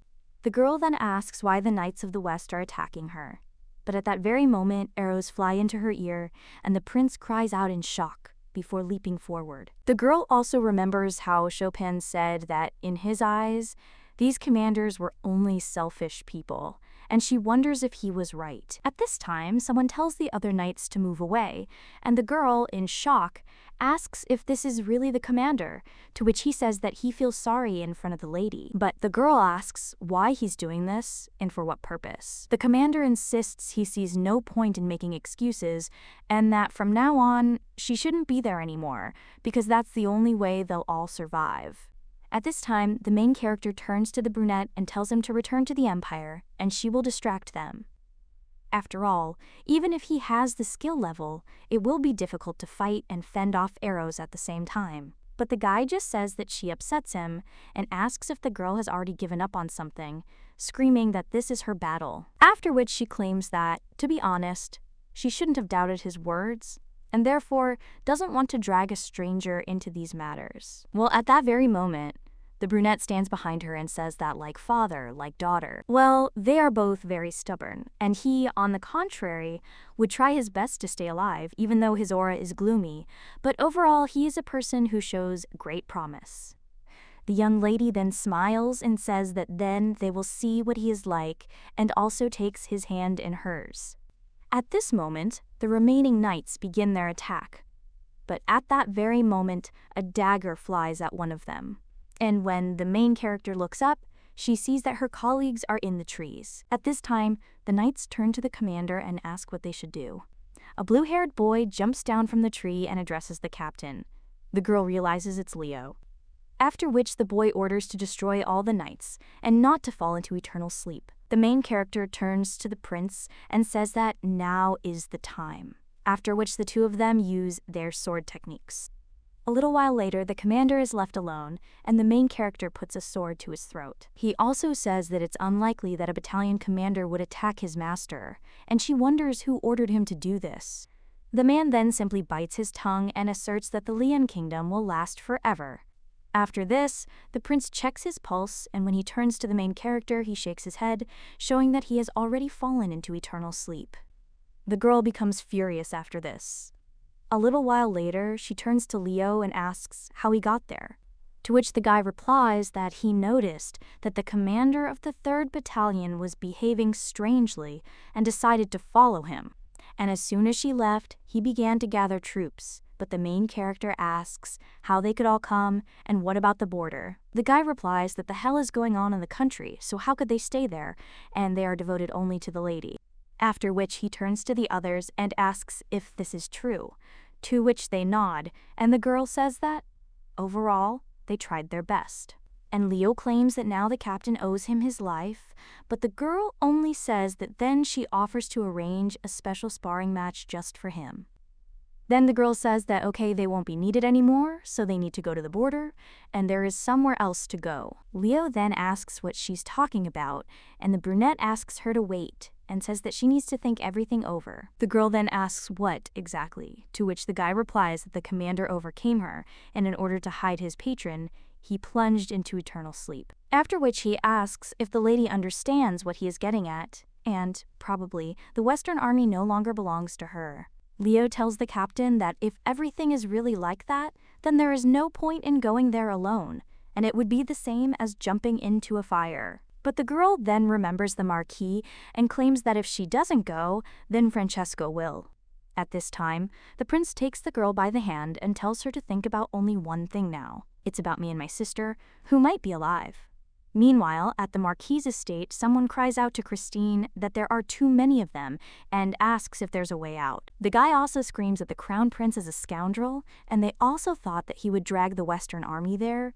Another one claims that letting Lady Cayenne go was a mistake and that she may have betrayed them and returned to the prince. But then one man yells at them to shut up and asks if it matters now, and if he has time to think about it, then he should go out and fight. Alan agrees with him and claims that the Marquis trusts Madame Cayenne, and without a doubt, the Crown Prince single-handedly started all this. Christine takes her sword out of its sheath and tells them to grab the Marquis and go to a safe place because she will cover them. At this time, the prince is in the western garrison and claims that in a little while they will capture them. He also says that all followers, including the Marquis himself, should be captured or put into eternal sleep on the spot. The commanders remain silent after this, but then one of them asks if the Marquis really grabbed Lady Cayenne, to which the prince asks what he means, and the man replies that their behavior is very strange. After all, they should have tried to agree a long time ago whether they have their mistress as a hostage. But they are not reacting in any way. At this time, someone turns to the musketeer and asks what will happen if the lady is not there, but the guy replies that it does not matter now. Eveline is just an excuse because they will do two things at once, namely destroy the Marquis Berto and appropriate the Western army. Or even if the girl isn't there, she's probably sitting somewhere chilling over a cup of tea. Then the guy says, "Here's how it is." And the musketeer turns to His Highness and asserts that the time has come, so let him order what he should agree to. After which he screams that they are going straight ahead and that no one can be left alive. Christine cries out that they're attacking, and they must stand firm. But at that very moment the army stops, and one of the knights cries out for the commander to look up. Afterwards they see the main character there, and the prince, shocked, asks if it's really Eveline. He also asks how that could be, and the girl orders everyone to stop and claims that she was in the palace but came there at the first news and that she, Eveline Cayenne, is completely safe. No one kidnapped her, and she's perfectly fine, so let them stop this useless battle. But the prince will only get angry after that. He also cries out, "What are they waiting for?" He's already given the order, after which the army rushes forward, and then the girl raises her sword. She also tells the Western army to hear her words, because as their ruler from the Cayenne family, she gives them the order to stop immediately. And if anyone dares to obey, then by military law she has the right to kill everyone. Kristen then joyfully says that the mistress hasn't abandoned them. At this time, the prince asks how this could happen since Eveline should have been there, after which he completely cries out that this can't be true. A little while ago, the brunette turned to the young lady and said that this is what he thought, and he asked if she didn't find the prince's behavior strange, because before he united with her, he received reports about the prince's actions. And whether with her or without her, he always acts as if he has thought out her moves in advance, and as if he is watching her. The third prince then asked if he had acted strangely or not given her anything. The main character then remembered that very brooch and said that it was the last protective brooch in the palace. The young lady also held it out and claimed that it was a brooch of protection, and the prince gave it to her, saying that it would protect her. The guy then took this brooch in his hands and told her to wait, and then he even claimed that it wasn't her, but a beacon. That is, magic for tracking location, and the one who gave it to her can see her location. The brunette also claimed that if he were a good person, he would have thought that the prince was worried about her, but the girl then told him to forget about her and not continue, because, given the prince's character, he would have immediately said if he was worried and he was 100% watching her. After which the brunette offers to break this artifact, but the main character tells him to wait and suggests leaving it there, because when they destroy it, the prince will begin to suspect something. And also, if he really is following her, then he might be up to something, and if he thinks that she is near the Marquis, then they might find out what he really wants to achieve. The girl also understands that she so hoped that she would be wrong, but he started all this because she was with the Marquis. Now the knights are shocked and ask if this is really Lady Eveline, and one of them says that she really is fine. After which the captain shouts for them to put away all their swords and stop the attack. The prince at this time only gets nervous and turns to the musketeer, after which he screams out how dare they disobey his order and let them continue the attack. But no one listens to him, so the main character also turns to His Highness and asks if he can explain what's going on there. The guy simply asks why she's there, and the girl wonders if he really means why the one who was supposed to be inside ended up there. At this time, one of the knights stands in front of His Highness and cries out how rude she is, and also does she really dare to interrogate Her Highness. The main character then tells Mercedes that she has no right to interfere, and asks if she still can't assess the situation. After all, innocent soldiers sacrificed themselves, and another 1,000 soldiers almost sank into eternal sleep there, and because of a bad decision, their entire kingdom is at risk of self-destruction. They are all ordinary soldiers, and their people are the ones they must protect. The girl then asks if that's not true, and the prince at this time cries out that, as he thought, such scum should not be trusted, and asks how they dared to disobey his order. The captain of one of the squads claims that he brought them there for one purpose, and that is to save the lady, but now they have no reason to obey him and continue the fight. Another also says that it was because of the crown prince that they almost all sinned, and he should bear the responsibility. The guy, meanwhile, just grits his teeth and tells them not to make fun of him, then asks who their mistress is. He also screams that this girl is a fake and is not his bride. He also has evidence, and it's actually her. Meanwhile, the main character wonders what he's even talking about, and whether he really knows who she is. And the guy insists that Eveline definitely did that day. At that very moment, he stops, and the main character tells His Highness that this is what he meant. After which she tells him to continue, and also to tell who she really is and what happened to Eveline that very day. One of the knights at this time is still saying how insolent this is, and screaming for Eveline to move away from him. But the girl claims that she told her not to interfere, and if she pokes her nose in again, well, the knight then can't take it anymore and immediately swings at the young lady, after which she pulls the sword out of its sheath, and then she deftly repels the attack. Everyone is immediately surprised, and the girl's hair begins to change color, after which she claims that he is right, because she is the eldest daughter of Count Cayenne, Brulia Cayenne, and the commander of the kingdom's front line, and she is also Eveline's sister.